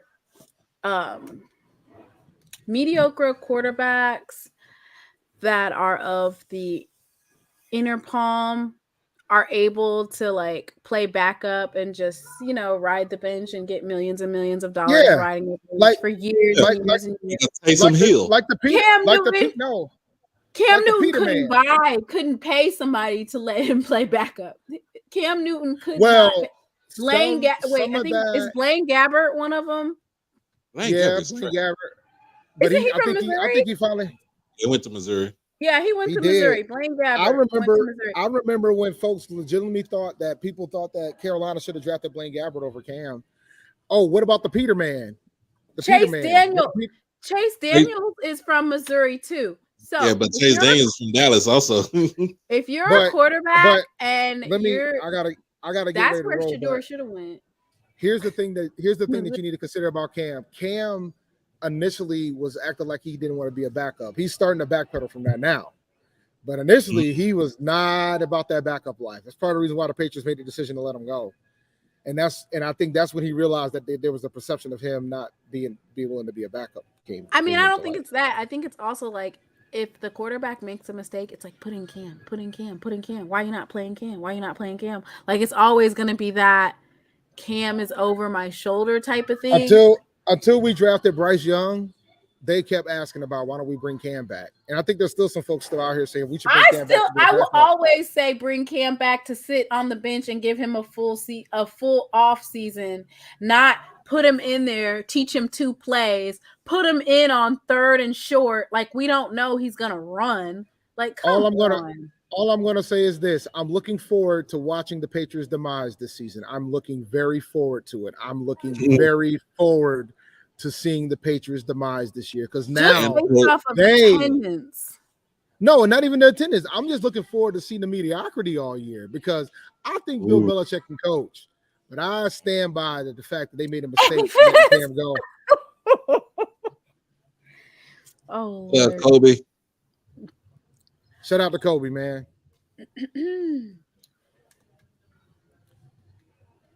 Yo, I don't know what Avis is. Avis must have better hobbies with himself, man. Yeah, Cam should come back just off of attendance alone. Just the fact that you know that Cam is going to be in the building.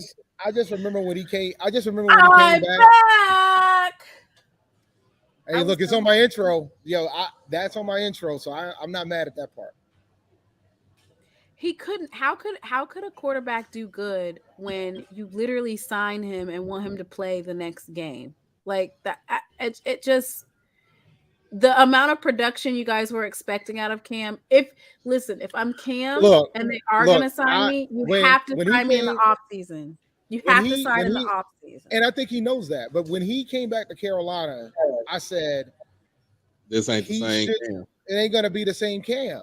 And it's not going to be the same Cam. So you got to temper your expectation of what to expect. But I think what happened was Matt Rule didn't want him there. Matt Rule's hands got forced by the owner. The owner told him he set him up to fail, but let's be real. Matt Rule set everybody up to fail that year because when everybody was just failing. I'm gonna say it just like this. McCaffrey. Matt Rule is only good for the college game. I don't even know if bro. I'm gonna say it, but I'm gonna say it with Matt Rule, his thing. I'm gonna say it just like when he was at Temple, he changed it around, and then when he left, they was terrible. He went to Baylor, he turned it around after Art Browse was there, and then he left, but then he had a good assistant in Dave Aranda, and they kept the ship afloat. The Matt Rule experience, that's 2.5 years I'll never get back in my life. the thing that bothers me about the Matt Rule experience, there's a couple things about me. One is the fact that I said don't hire him. Like I said absolutely not, because I didn't want a college coach. I just didn't think it was going to work. Mm-hmm. I just never thought it was going to work. And the other thing about the Matt Rule experience that bothered me was that he just lacked the patience. Like, yeah, he wanted to get it done like fast and the furious. If he SheLovesThee is such a fire starter. So if he would have just been patient with Teddy, I think he would have been all right. It might have worked out, but his lack of patience did him in. He kept switching quarterbacks. He played the QB carousel, but But it'll be interesting, man. I'm curious to see if he's gonna fail with Nebraska. But we'll see. But I question everything when it comes to Matt Rule as a head coach. Like after what I saw, the way he tried to handle stuff in Carolina, the DBO sign, the way he complained about people being on the ground, like it was such a shit show, man. Like it was such a shit show. Nah, that's the reason why he's better for the college game. And the thing was that like me and Shad was like pretty much like talking about like what was going on, just giving our opinion on it. And then the whole article came out and it pretty much confirmed everything that we were saying. Right. I got a question for you. Brain and Company. You watched that? Have you watched that podcast? Which one? Brain and Company. No, who is it? Crane and Company. So that those guys. Oh Lord, can we not talk about Crane and Company? Good Lord, they went in on it. I don't want to talk about that. I'm just saying. I'm asking. But what I'm asking is, what was your opinion about what they said about? What did they say? Well, what did they say? Tell me what they said. Well, one said that well, Dion, he called Isaiah for getting, to congratulate him for getting drafted, right? Yeah. Um, I'm looking at my clock because I got to get ready. I'm about to yeah. start walking this laptop towards my Shannon gate. Sharp said that they think they really didn't deserve to get drafted. They rather get the undrafted free agent. But also, what they said, they was like, well, he really didn't have Dion didn't have too much to say about the draft anyway because he bolted to Colorado. Lord Jesus, this woman done got the damn. You done got the damn Black Panther. You talking about you talking about the guys that were talking about saying everybody said what he said? Like we've been saying it all this time about him being a hypocrite. Yeah, that's what I'm talking about. Yeah. Bomani slapped him pretty good too. Oh yeah, about that too. Like recently too on Monday during this show. But I didn't see that. I mean, yeah. He pretty much said, people were worried about why we have so many HBCU players drafted, and Dion making a comment about it. But then he done took pretty much his whole team to Colorado with him. So why are you ashamed? Is what Bomani asked the question. I was like, why are you ashamed about the fact that only one player from HBCUs got drafted when you took your behind to Colorado? Right. Why are you ashamed? So I mean, props to them for making the opinion, but they're not gonna get the same type of heat because that's Dion's guys. I mean, that's his crew. But I've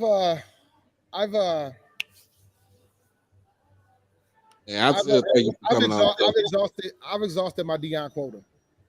I have. I mean, I've exhausted my Dion quota. And yes, I'm cool with the Panthers head coach now. I wasn't happy that they kept Steve Wilkes, but two things can be cool at the same time.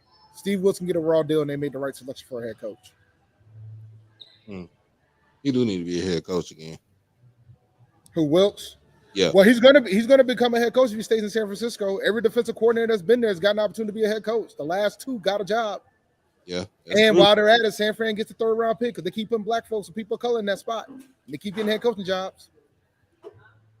Look at that diversity at its finest with the 49ers. Don't worry. I'm gonna say this: not an accident that both coordinators of Carolina are black too. But I sees it. I sees what they're doing. I sees it. Yep. You are hilarious. You know what? I'm done with you. Commercial break. That's a good time for a commercial break. Oh, geez. See, y'all never know what we'll do on this damn show. It ain't even, it's just May. We got 3 months till the football season come around. Yeah, we got 3 months before Jackson State goes like 6-5 or 7-4. Uh-oh. Look at that. Yeah, I got you in high alert now. Look at that.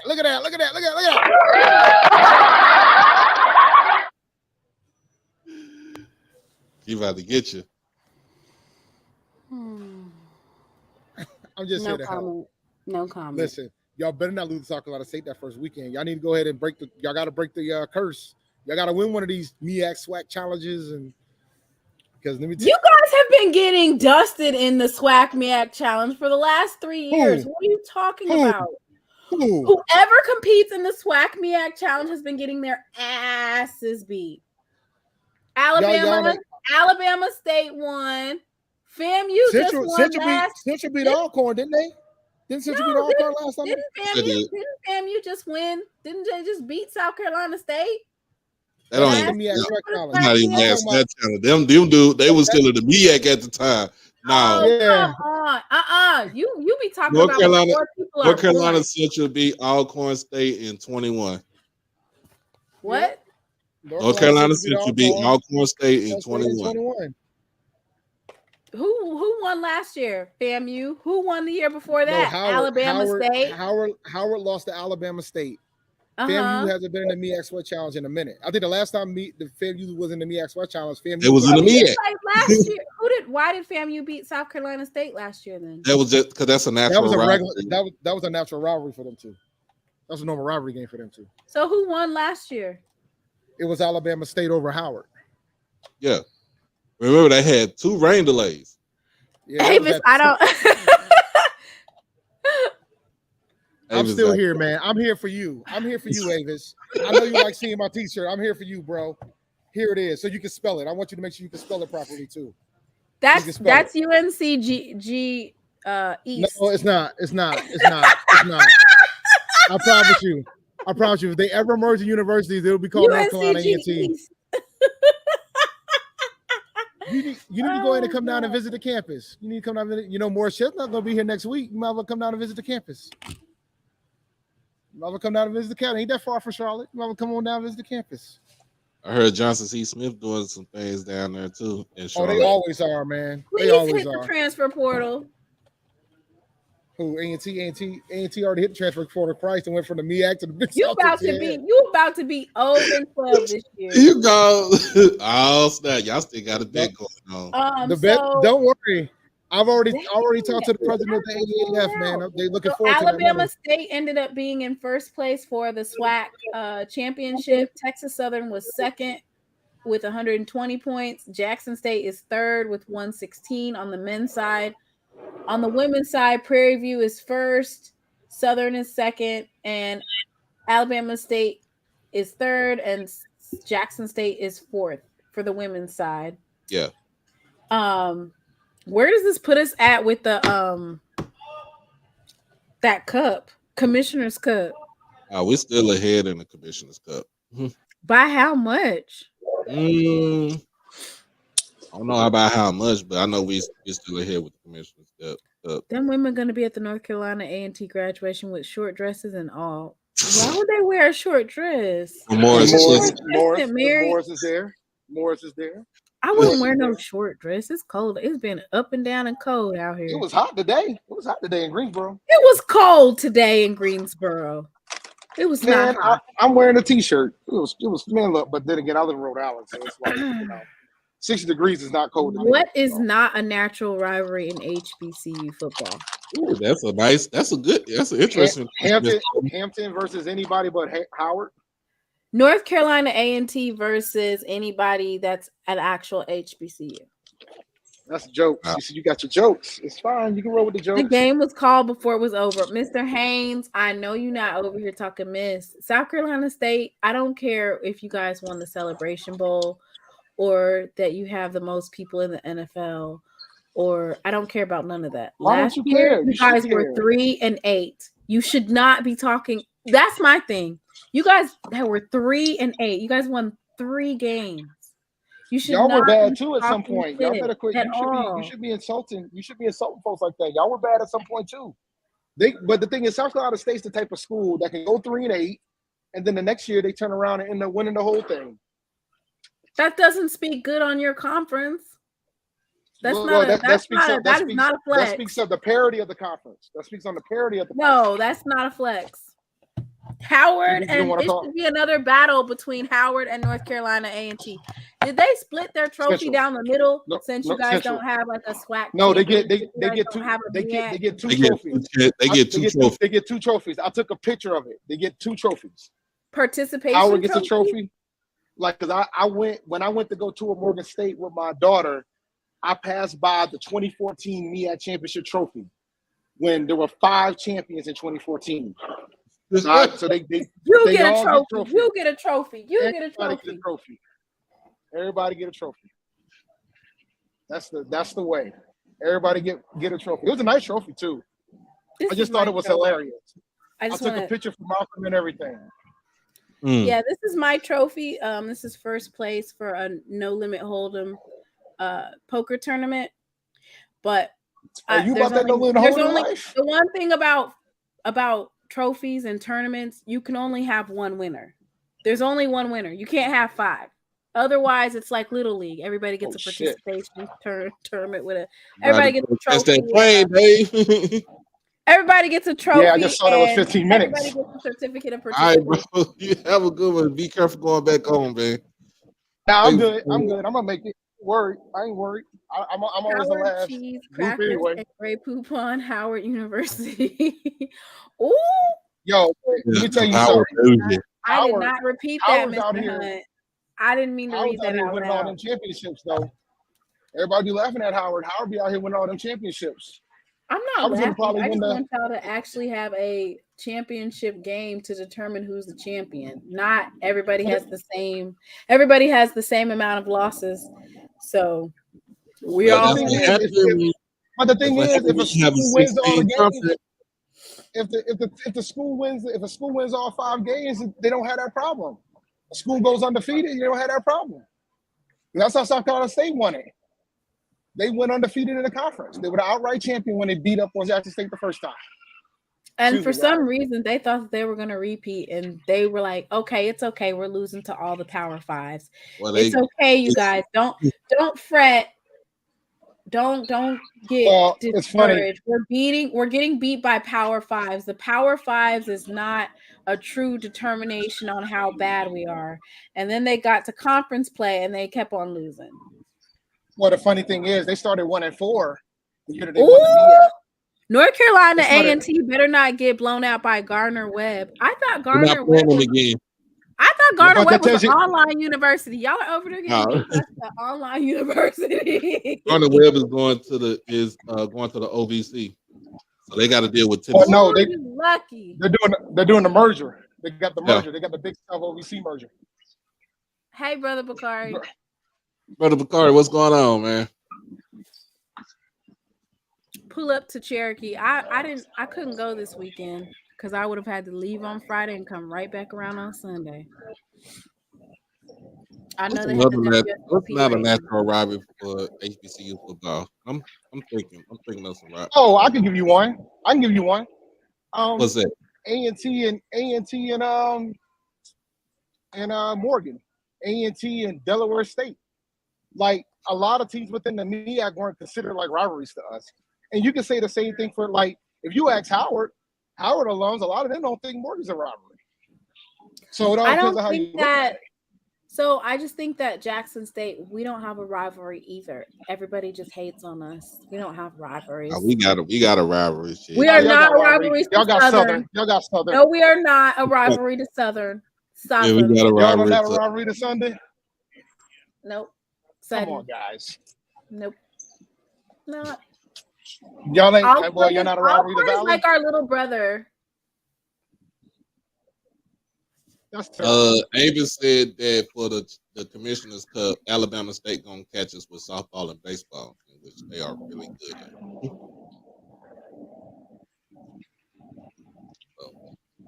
Well,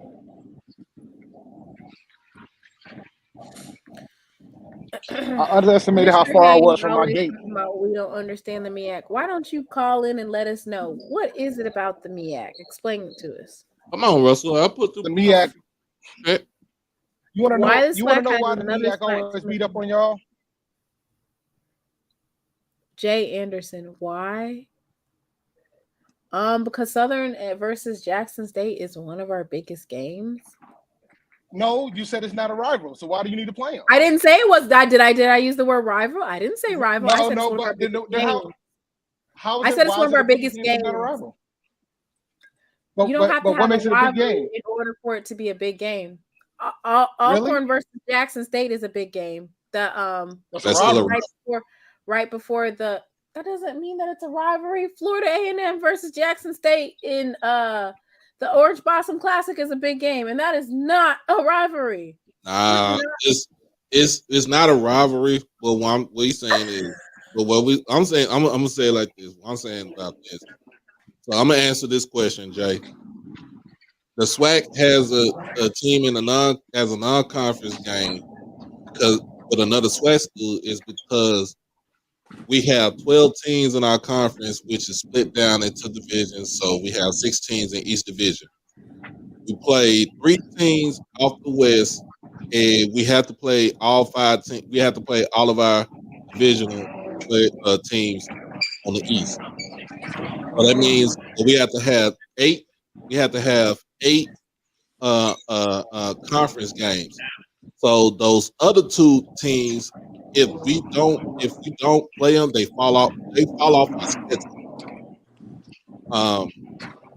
So the reason why we have Southern as a non-conference game was because they were supposed to play that game in Birmingham, and they dropped It the ball. sounds like a bunch of excuses, man. I'm gonna be No, honest no, with no, you. no. It's not the Not, excuses.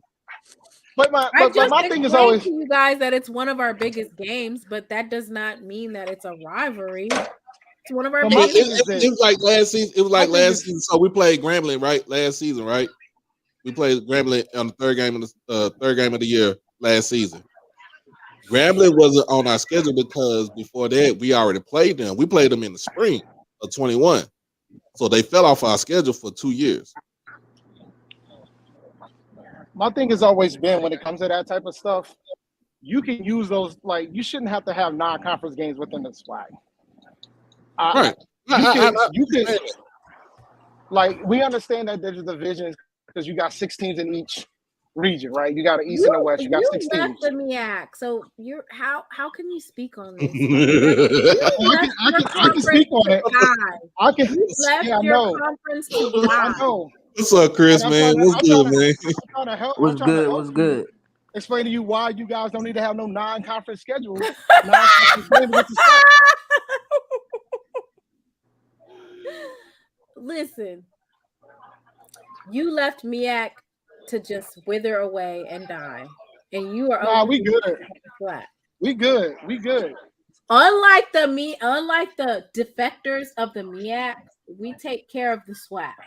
We know which games draw the most revenue for our schools, and we maximize. Yeah, the rivalry games. So it doesn't have to be a rivalry game. It's just like a money game. Games. That's a money game. Jay, you crazy. Southern and Jackson State. It's a money game. Yo, that's funny. Yo, it's hilarious. I'm just trying to catch my money game. Y'all schedule games with random schools because you guys make money, right? So Jackson State scheduling with Southern and Southern scheduling with Jackson State. That's just good business. It's a money game. What you got for me? Hold on. What you got for me, Chris? Oh nah, man. I was waiting on Mr. Ford to come, man, so I could find out the recipe to those pig feet tacos that he had. You know what I'm saying?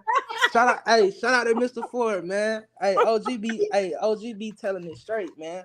I appreciate it. Hey man, hey, he said he had some baked chicken that night, man. Come on. He was,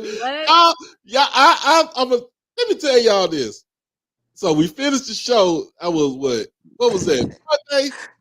Was that Monday? It was Monday night. Lord, not pig feet tacos. I heard him smacking. And I promise you, I was like, yeah, Mr. Ford going to town or whatever he eating on that. He is going to town, like, for real. And that's the, we jumped out the show. I look on Twitter. Oh, who was that? It had to be, was it Miss Donna? Yes. I think it was Miss Donna or Quay. They was like, you got Mr. Ford lip smacking and finger licking on the live with Doc, and then you got OG C. Lee McInnes going in on two people in the chat. Going in on Mr. Haynes. Going in on Russell. I was dead. I was like, you know what? And then Ken Clark, like, hey, it was a good night on Monday night, though, for real. I enjoyed Monday night. It was interesting to me. All I know is, like, everybody was like, man, what was Mr. Ford eating? I think he was eating pig feet. It's like, boy, y'all is killing me. Hey, nah, but Doc, I have a couple questions. All right, so for one, I watch all levels of football, but I am a PWI grad. Right. So I was disappointed. For one thing, I'm happy. You know what I'm saying? I was disappointed because I wanted JSU to win the Celebration Bowl, for one. Right. All right. But this is the thing right here, is that when I saw that 2022 schedule, it pissed me off, man. It pissed me off because I'm a football guy. Right. And the roster that I saw on paper and that schedule that I saw, I just knew they was gonna run through it. And I want to see JSU get challenged. And it made me want more. I want to see more because I don't know what Shadur can do. I don't know what Travis Hunter can do. I don't know what Niles Gaddy can do. I saw the 6.5 sacks or 7.5 sacks, whatever he had, but I also saw who he was lining up across, and I was just like, you know what, man, Travis Hunter can lock them boys down with a high ankle sprain or something like that. Like Niles Gaddy can get to the backfield on one leg. You know what I'm saying? Like those O lines are horrendous. And I don't know what's worse, the O line or the quarterback playing the SWAC. I'm not sure. But Well, last season it was the quarterback play. Quarterback oh, play was horrendous.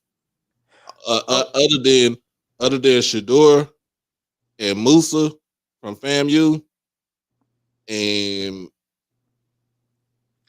Aaron Allen with Alcorn, he had got injured late in the year. Yeah, quarterback play in the SWAC last season was horrible. right. But I see so much talent. Like I know guys that I graduated with that ended up going to SWAC schools and MEAC schools for that matter. And I just know that I just know those guys can play ball. Like I see really good football. Yeah, most definitely. But I just know those guys can play football. So when the draft came around, I was like, you know what, man, I think 3 or 4 guys from the HBCUs would probably get drafted. But but then I saw that JSU had one, and I was happy that his measurables were off the charts. You know what I'm saying? What is he, like 6'2"? Yeah, Um 6'2", 205. right, and was locking stuff down. But what what kind of teed me off a little bit about last season was that, like, I was hoping that JSU wouldn't go to the Celebration Bowl, but I understand about like the money issues, but I wanted them to go to the LCS playoffs and win it all, man. I just want a national champion in HBCU football, man. That is what I want. So I'm hoping that North Carolina A&T or Tennessee State or one of those teams, man, will win it all. Like that is what I want, man. Like I really want that because I know how it feels for my university to win a national championship. Not in football, in baseball, but I understand like how it feels. So I just wanted to somewhat have that feeling when it came to HBCU football, man. Oh no, I feel what you're saying. I feel what you're saying. I understand where you're coming from. Because you're saying like the roster, the schedule and the roster didn't balance out with each other because of the talent that we had and what we was lining up against every Saturday. It, Nah, it, it, like honestly, like y'all, like I'm pretty sure that Jackson State's practices were more entertaining or more harder than those games were, for sure. are you good? Jesus, that is man, that's tough. Nah, but like this, now this is coming from somebody that I watch more SEC football than anything.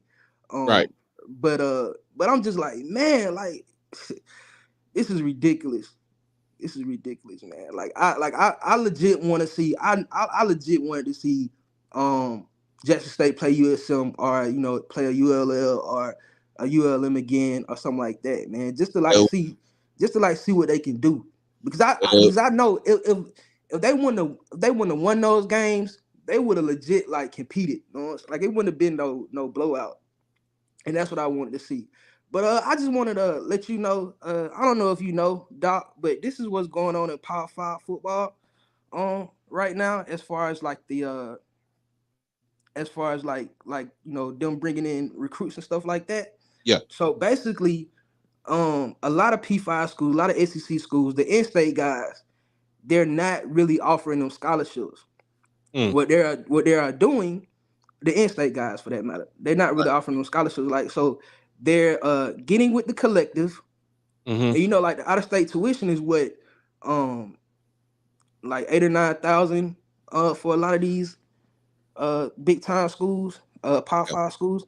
So basically, like the collective is paying them is pretty much like paying their tuition, and they're coming in as a walk on, and like that's how they're getting those numbers. So like those kids that'll go to like a USM or a G5 school or a SWAC school, like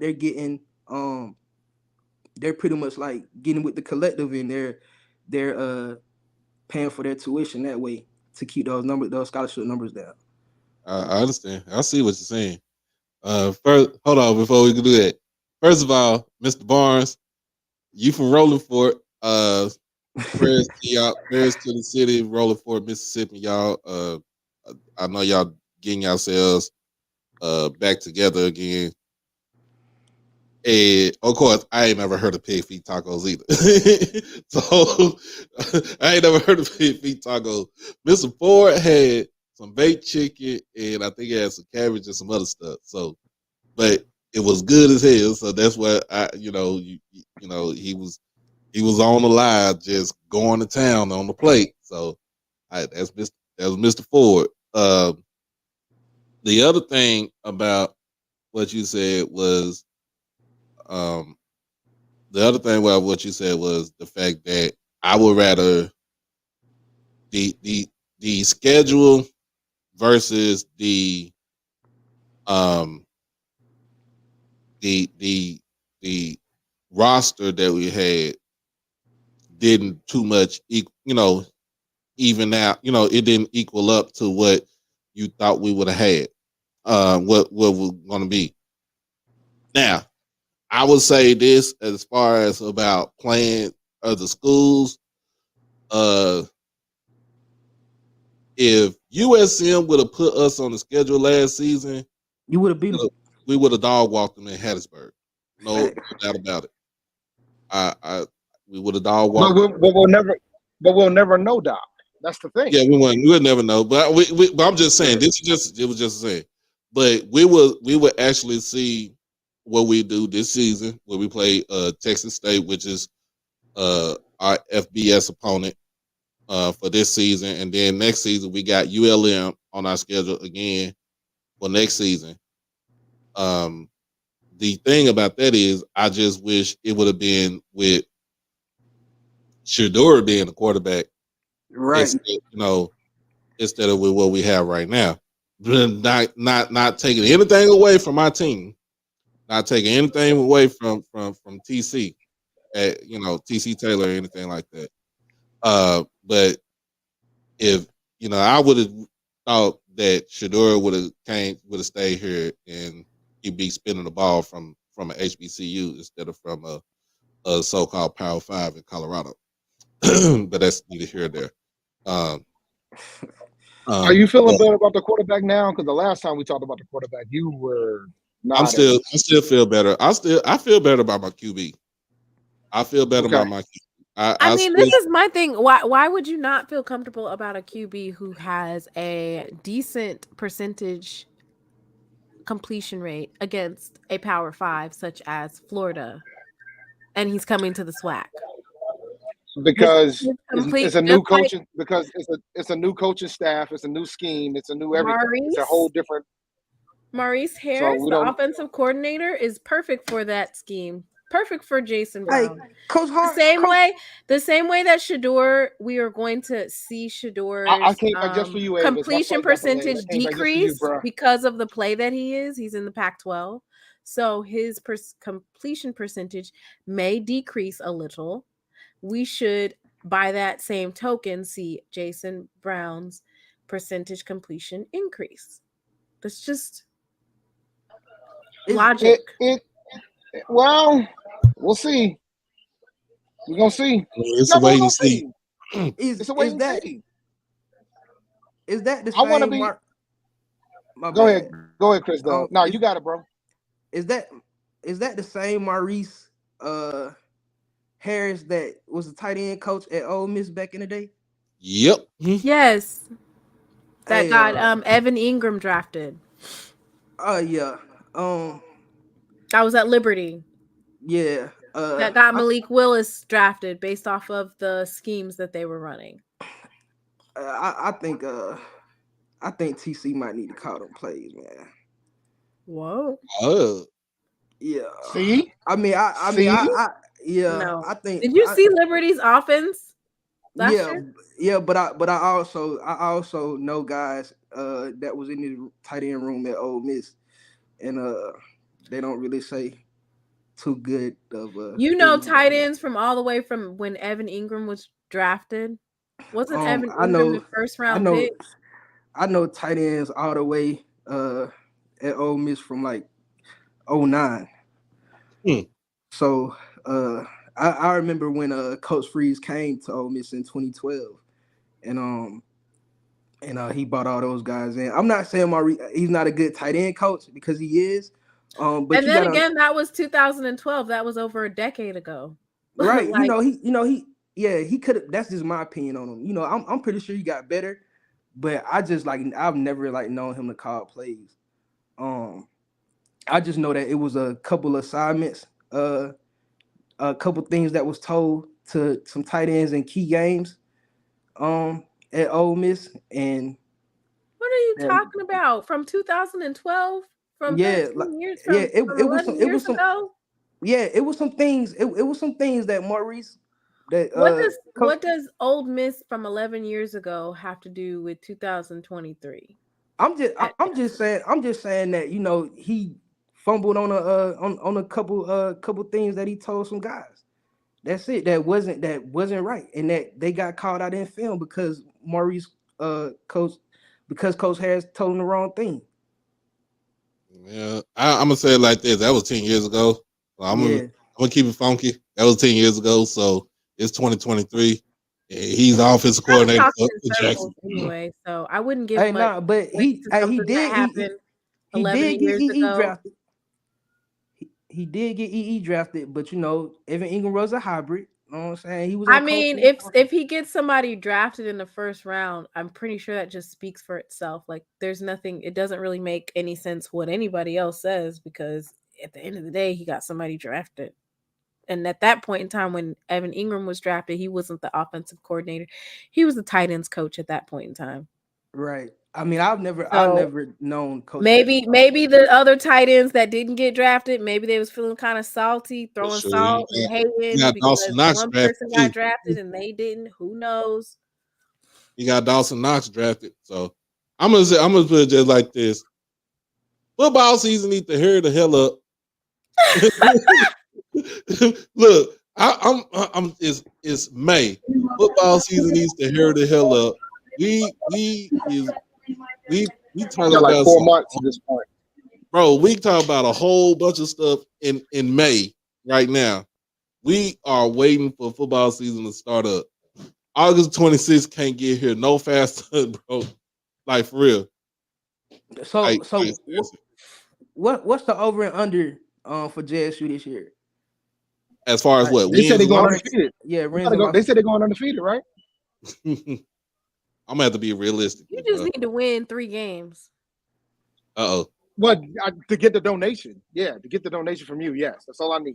3 games is all I need. You're not gonna get it. We're gonna win more than 3 games. You're never gonna get it. I'm not worried. You're never gonna get it. You're never gonna get it. That's gonna pay, as long as you pay your bets. As long as you pay your bets, I ain't gotta worry about it. Yeah, you're never gonna get it. Just pay your bets. I got my money ready, but I don't think I gotta worry about it. You know what I'm saying? You have to worry. Nah. Never gonna get it. Nah, because I know what the CAA is gonna do. They're gonna have us ranked last. It's gonna piss off the team. We're gonna get way more than 3 wins. We're gonna surprise a lot of folks this year. I can't wait to hear we've been doing like we've been doing all kinds. Hey, you gonna have to come on. I'm rolling. No, man, I'm kidding. All right. Who is that? Yeah. You at the airport. I'm at the airport. Where do you think I'm at? But who was that? I thought that was Avis. I thought that was Avis.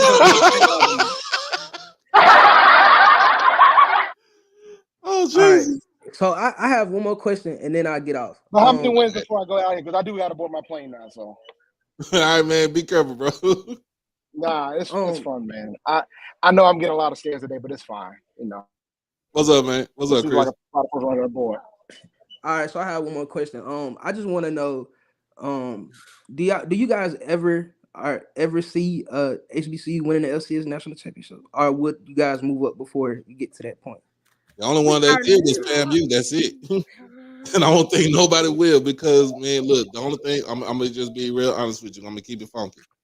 We gave up our right.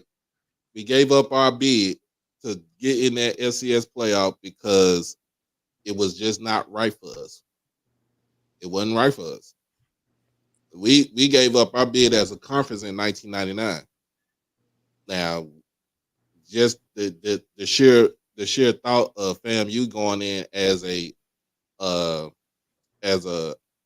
at large bid from our conference, it kind of spoke volumes. But in the end, unless we get into that, you get into that office and say, hey, we could do, if they're gonna switch it up, if they're gonna tweak up the FCS playoffs to where you can actually make money instead of lose money and stuff like that, we ain't going nowhere. We gonna keep that Celebration Bowl. We gonna do what we do. Now, if we get a team that's worthy enough that can actually, be competitive, but they're the second place team and they get that at large bid from the from the NCAA, then if they can represent our conference well, we should see. But other than that, Chris, when it comes to that Celebration Bowl and that bowl payout, we ain't going nowhere. We gonna stick with where we gonna Real talk, man. And finish in Atlanta. Doc, you don't think Jackson State, you don't think Tennessee State would ever have a chance to win a national title? You don't think Hampton or A&T, none of the independents would have a shot? Like, I think it could happen if the institutions get the proper resources and actually take it seriously if they really want to do it. And this is coming from somebody that's seen our institution win a national championship in other sports. So, like, if they want to put the resources there to do it, I think it's possible. I just don't know if they're going to do it. That's what it boils down to from my eyes. As far as my opinion, though. Oh my God, this is a tired. Yeah, my opinion. Nah, it won't. It won't. All right, for sure, man. I appreciate Never gonna get it. It won't. Nah, but all right, man. Just have my donation ready. That's all I got. All right. Not for them 2 wins, 1 win. Nah, you gonna send it over. I'll tell you where to go. I already got it ready. I'm glad you got that Jackson State donation ready. Have it I got to ready. do a schedule. In fact, I got to do a schedule breakdown of A&T. I got to do a schedule breakdown of the independents. So I'm gonna have to do that. It'll probably be next week. So we're gonna try to get that going. Who cares about A&T? We're the largest HBCU in the nation, baby. That's who cares about A&T. Yeah. Catch up. That's all I gotta say. But y'all have a good one. Y'all have a good night. All right, man. Thank you, bro.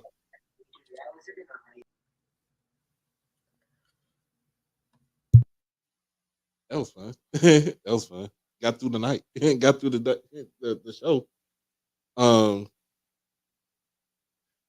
Don't go on Twitter and try to beat up Dez Bryant in his head with the memes. I'm getting ready to go to bed. I had a long week of finals. I am exhausted. That's right. You did have finals. Listen. Jackson State is the standard for football. Doesn't matter what happened 20 years ago. Doesn't matter that we didn't win the Celebration Bowl. We are the standard in all things, in social media, in our coach, in our fans. We are the standard. Miss Quay, baseball championship the baseball tournament starts in May 24th. So we got 2 weeks for the baseball championships to start for SWAC. Dang, the Memphis Showboats finally won. Oh, we got USFL tonight. XFL championship. I thought it was today. It is actually next Saturday in San Antonio. Is that the one? Is Warren Newman gonna be in that game? Oh, yeah. No, Warren Newman's in the USFL. The XFL is actually the championship game is in San Antonio. So it's the DC Defenders versus the Arlington Roughnecks. I'm about to say Roughnecks, Arlington Renegades. So basically, that's what's going to happen. And then, of course, in the XFL, Reggie Barlow, who is the head coach of the DC Defenders, who's also an ex-HBCU alum from Alabama State, won an HBCU national championship with Alabama State in football back in 1991. He was named the XFL Coach of the Year. So he got his team balling, got his team rolling. Well, that's calm down. definitely how we can have a with that coach being from HBCU. You know, I really think that the USFL and the XFL are going to utilize HBCU talent, and it would be a great opportunity for some of these student athletes to extend and get great film and possibly get their way to the NFL. Right. No, it's good and it's good. I mean, because with the XFL ending next weekend, NFL are looking at some of the players on those squads and they can call up some guys they feel like they can actually go back out there and play. Jay Anderson said he's logging off.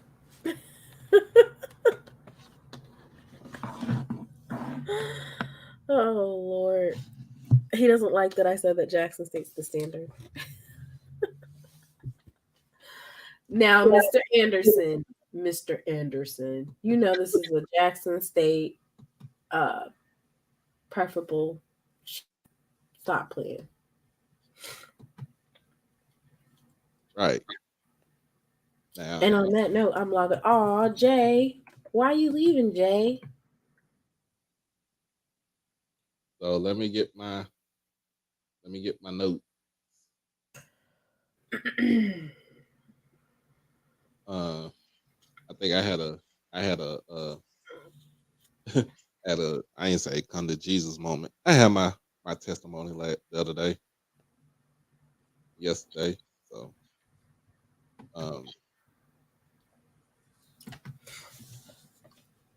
and it was good. So it was good.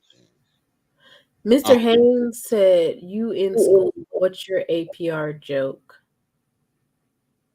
Say you talking about you. What you mean? I pull up my grades. My grades are I have a 3.6 GPA. I don't mind. Like what? Who he thought I was? How you gonna be Miss Know It All and got bad grades? That don't even add up. Oh Lord. Now, but other than that, so we got the baseball. I got to figure out when they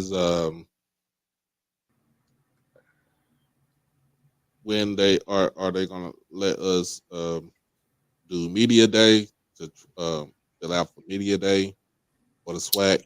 Media day for you're talking about you're going in July? Yeah, I want to go in July. I'm just trying to see when we can register for media day. I really was supposed to call Andrew Roberts this past Thursday, but I didn't get a chance to do it. Had to go to therapy.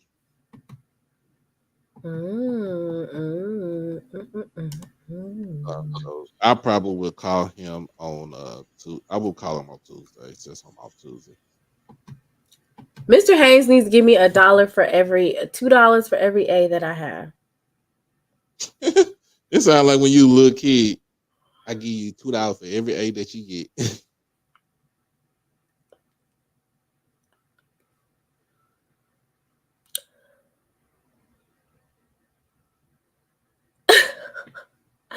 Avis is funny. He gone, Avis. He gone. No, he's not. He's still in the chat talking mess. Well, shoot, until they take off, shoot, it don't even really mean nothing. Who is it? Coach Brown, Vincent Brown. Who's the coach? Vincent Brown, the Undertaker. Who is SWAC? If I ain't SWAC, who is SWAC? Oh, hold on now. I know you did a video. What about the kid that just committed to Valley this past week? The 3-star? Yeah, the cornerback. Jonah Lyle? Jonah Lyle or Little? Listen, Valley is not. I'm telling you, they have Hakeem McClellan in there and Coach Wade, and they're not playing. And you know what? Everybody's kind of like just, I guess, I want to say like, oh, that's just Valley. You know, we don't have nothing to worry about, but I think we should be concerned. Not us specifically, but as in like the East is not going to be like just open season. It's going to be very competitive for that second spot. I could see Valley beating FAMU. Especially with isn't FAMU on the road in Valley? Yep. Oh yeah. I could see it just, sneaking up on them. Like boom, you thought. I could see them beating North Carolina Central in the Circle City Classic. How many? So they have 2 classics. They have the Chicago Classic and another one too. In the Circle City Classic. Yep.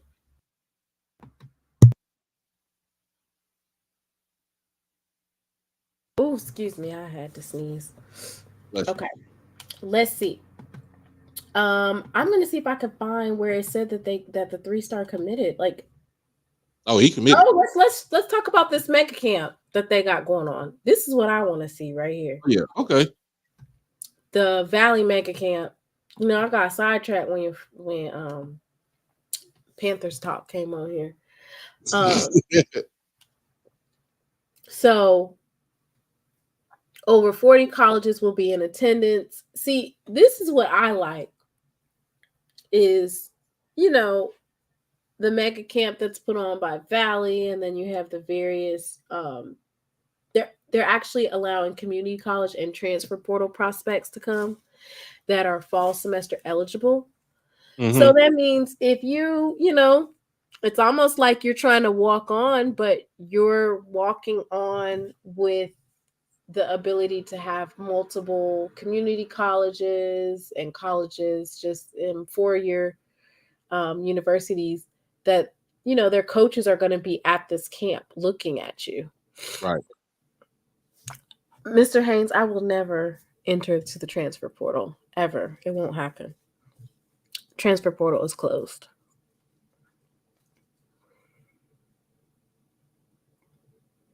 So anyway, interesting. Did you see who was going to be there at the mega camp? I know Jackson State should be there. What'd you say? Jackson State should be there. Yeah, but they had some other. Did you know that the announcer is now a football coach? Caleb Brunson, the announcer for the basketball games. Yeah. He is a football coach at Valley. He focuses on the transfer portal. I think the other young man got a coaching position too. Hey. Did you know that? I ain't know that. Okay, here it is right here. 3-star Jonah Lytle has committed to Mississippi Valley. Former Cincinnati 3-star DB. I mean, that man played. That's a get. That's a big get for Valley. That man played in a college football playoff too. He did? Yeah, the year 20 was it 21? Here it is right here.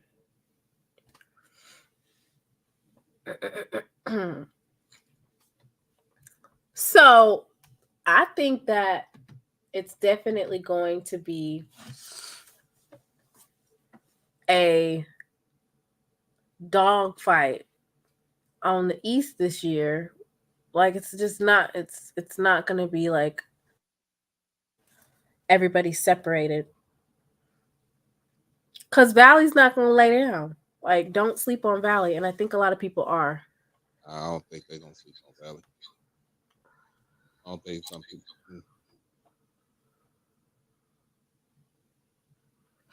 Did he play or was he just on the team? Spence wants to know, did he actually play or, was he just on the team? I mean, we can check. That's that's the beauty of having Google, and that's the beauty of having Google. High school players only playing. What is he talking about? The flyer that I just showed you, Mr. Haynes, it says also fall eligible transfer portal students. Is he talking about the camp? Is that, Mr. Haynes, sometimes he doesn't complete the whole thought, so it's kind of hard to decipher what it is that he's saying. But as far as like the who is eligible to come to this camp, it says it right there: community college and transfer portal prospects, fall semester eligible. Do you see that? Yeah, I see it. Yeah, high school prospects entering grades 9 through 12 are going to be there, but the community college and transfer portal prospects, that's a huge deal.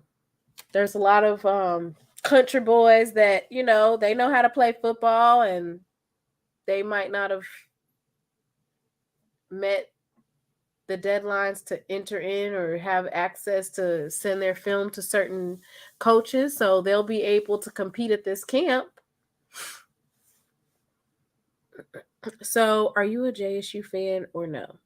And Musa ain't good. Listen, I don't have nothing to say about that. Oh, he's talking to Chris. He's talking to Chris. Oh, okay. Musa ain't good. Well, I never said he was good. I said listen, I'm not going to say that the young man is not good. What I will say is our Jackson State QB room is better. That's all I'm going to say. By 40. What Sir Retro said in the chat last time? He said by 100. Did he say by 1,000? You said by 150.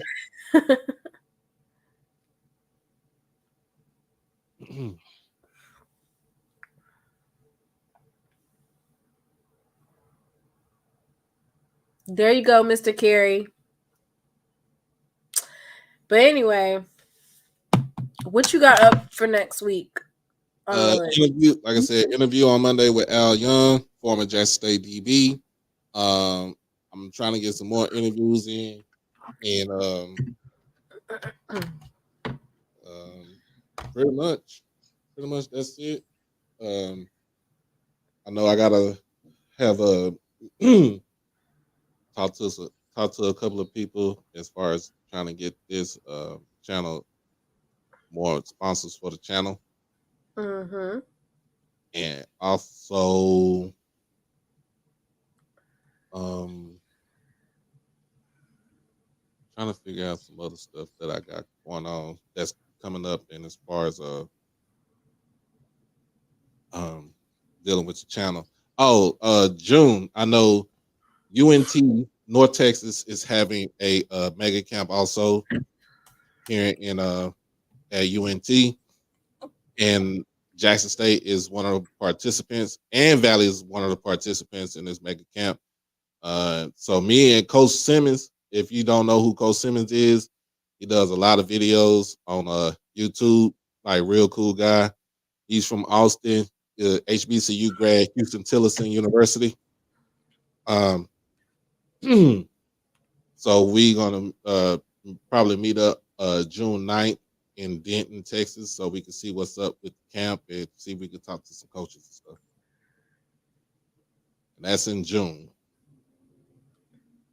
July, we still trying to make our way to I'm still trying to make my way to Birmingham. Birmingham, Alabama. With July what? July for SWAC Media Day. No, I'm saying July what? Mid-July or late July? It's late July. Oh. So they always have it. Hot. It's gonna be hot in Alabama. Good Lord. I'm from Texas. I'm used to it. I'm used to about 105, 110 degrees outside. I'm used to it. Don't even bother.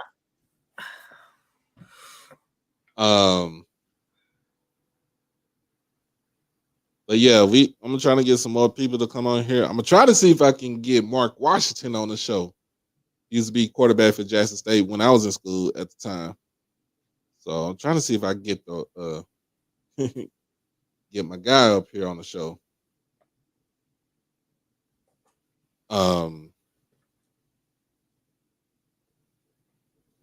Let's see what else we got. I'm trying to figure out what else we got for the channel.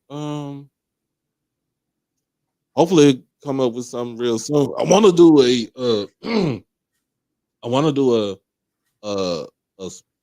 a deal with, if you ever watch on ESPN the sports reporters, and I kind of want to come up with a show like that.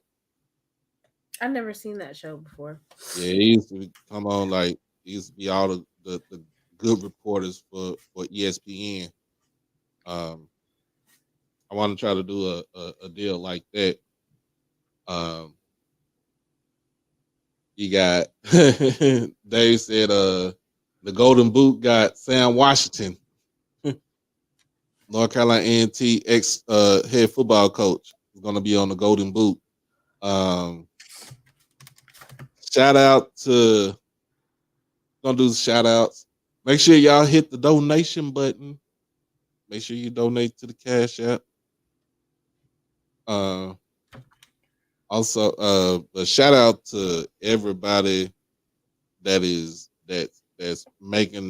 doing the damn thing with HBCU content on YouTube or even on Twitter. Like I said, I don't do that. I told people I don't do that clown shit. I don't do no clown shit for likes or shits and giggles. I don't. I don't. I'm gonna spit the real to you. But we're gonna have fun. We have fun on this channel, man. I don't do. Come on, you know I do not do that clown stuff on the show. When do you ever see me clown on the show, other than call out somebody for talking bad about me, try to talk bad about Mr. Ford? I didn't say anything. I just looked. You had that look, like. I didn't say anything. I just looked. Please don't make me put my Black Panther mask back on. I be trying to hide my facial expression, so I just put the mask on. Oh Lord. But nah, we just, like I said, doing this coming from humble beginnings. I'll be celebrating a year on YouTube in 2 weeks. Well, congratulations! You should have a anniversary show. I'm gonna do that. I'm gonna actually do that. I'm actually gonna try to see if I can pull up my actual first show that I did. And kind of let people see where it came from, and then like where we at now. So I'm probably do that one, and then I'm probably gonna do a couple of shows. I'm probably gonna put on a couple of shows where, to highlight my first co-host, my co-host Brian, all the way in Canada.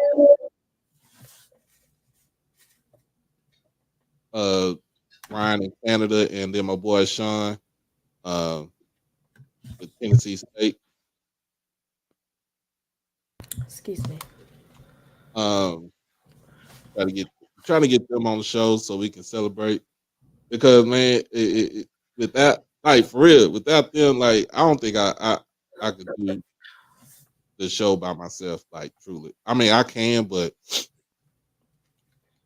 just trying to keep the entertainment value and the level of we talking about football and basketball and the issues at hand.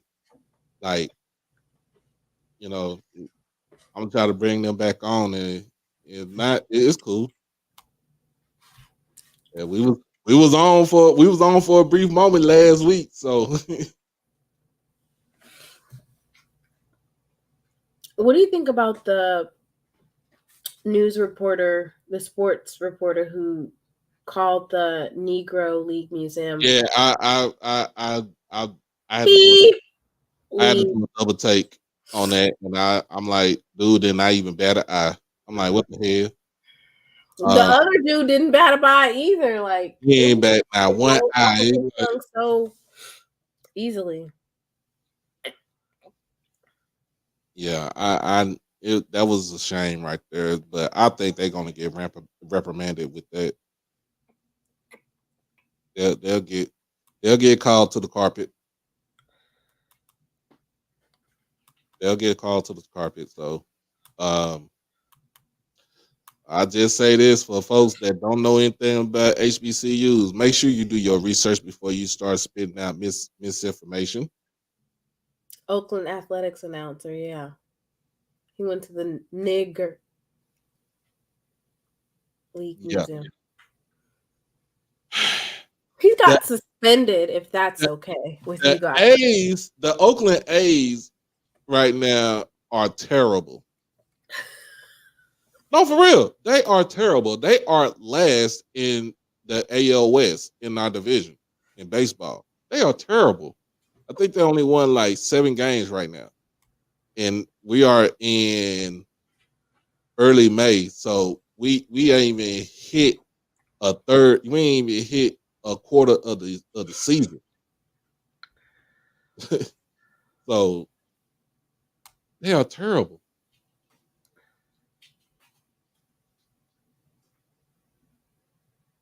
And like, yeah, Israel, he's like, for real. He said it's so natural. Like, bro, what the hell?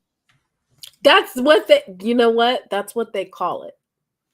He just said it's so natural. All of the people that are amongst his friends in his spaces, that's what they call it. Very disrespectful.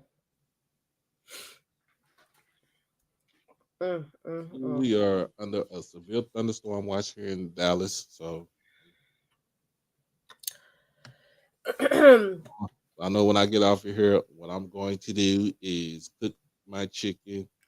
And then once I finish that, I'm going to go on the patio and smoke my good old Hennessy flavored cigar with a glass of rum. And a glass of rum. That sounds nice. Yep. Well, I'm about to go to sleep. To sleep. Thank you all for tuning in. Please go ahead and like the stream. Like both streams. Make sure you subscribe. And stay dangerous, right? Look, she trying to steal. She just waiting for me to say it, y'all. She just waiting for me to say it. This is HBCU Saturday Night Live with Dr. SheLovesThee in conjunction with HBCU OverDrive and SheLovesThee podcast. Make sure that you hit the like button on both channels. Make sure that you comment, share, and subscribe to both channels. Make sure you hit that notification bell to get everything HBCU OverDrive and also SheLovesThee. If you want to donate to the channel, make sure you hit the Cash App for both channels, HBCU OverDrive and SheLovesThee. Our good old assistant, Miss Aquay, will put it in the chat so everybody can donate. Wait, we need to play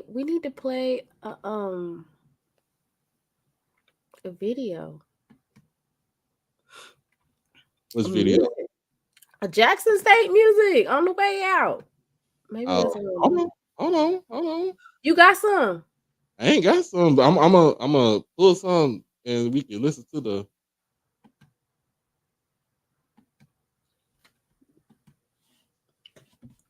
so I can pirouette my way out.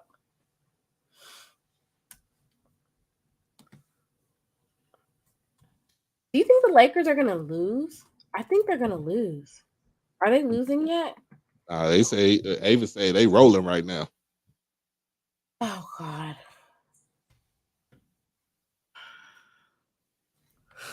That's so people can take them in the second half.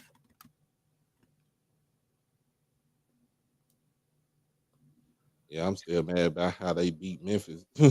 Oh my God. How are they winning by that much? How are they winning against the Warriors 68-86? That's not even possible, is it? Shoot, LeBron in playoff mode. That's what he said. Steph Curry. Oh, Steph Curry has 23 points. Well, I mean, the thing is, Steph Curry can shoot 15 in 3 minutes. Like, that's how good he is. So I guess maybe they want the game to go under. Poole only has 4 points? Bro, what are you doing? Who better not get knocked out by Draymond don't have no points. See, this is why we're losing. Draymond and Poole are not pulling their weight. This what do you call them? The Swish brothers? Come on. the Splash Brothers. Swish, splash, whatever they're doing, they're not doing it tonight. Mr. Clay said, please tell you she said you not a G. Are you a G5 fan?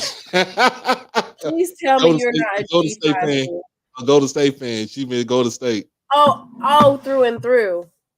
Through and through. I thought we was better than that. Steph Curry, come on. I let you make it with the Cowboys.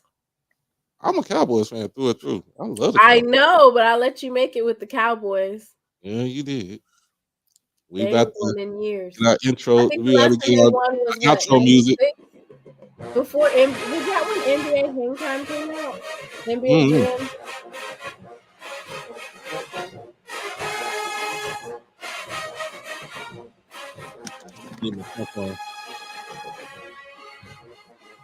Matter of fact, I think that's when the Sega Genesis was hot.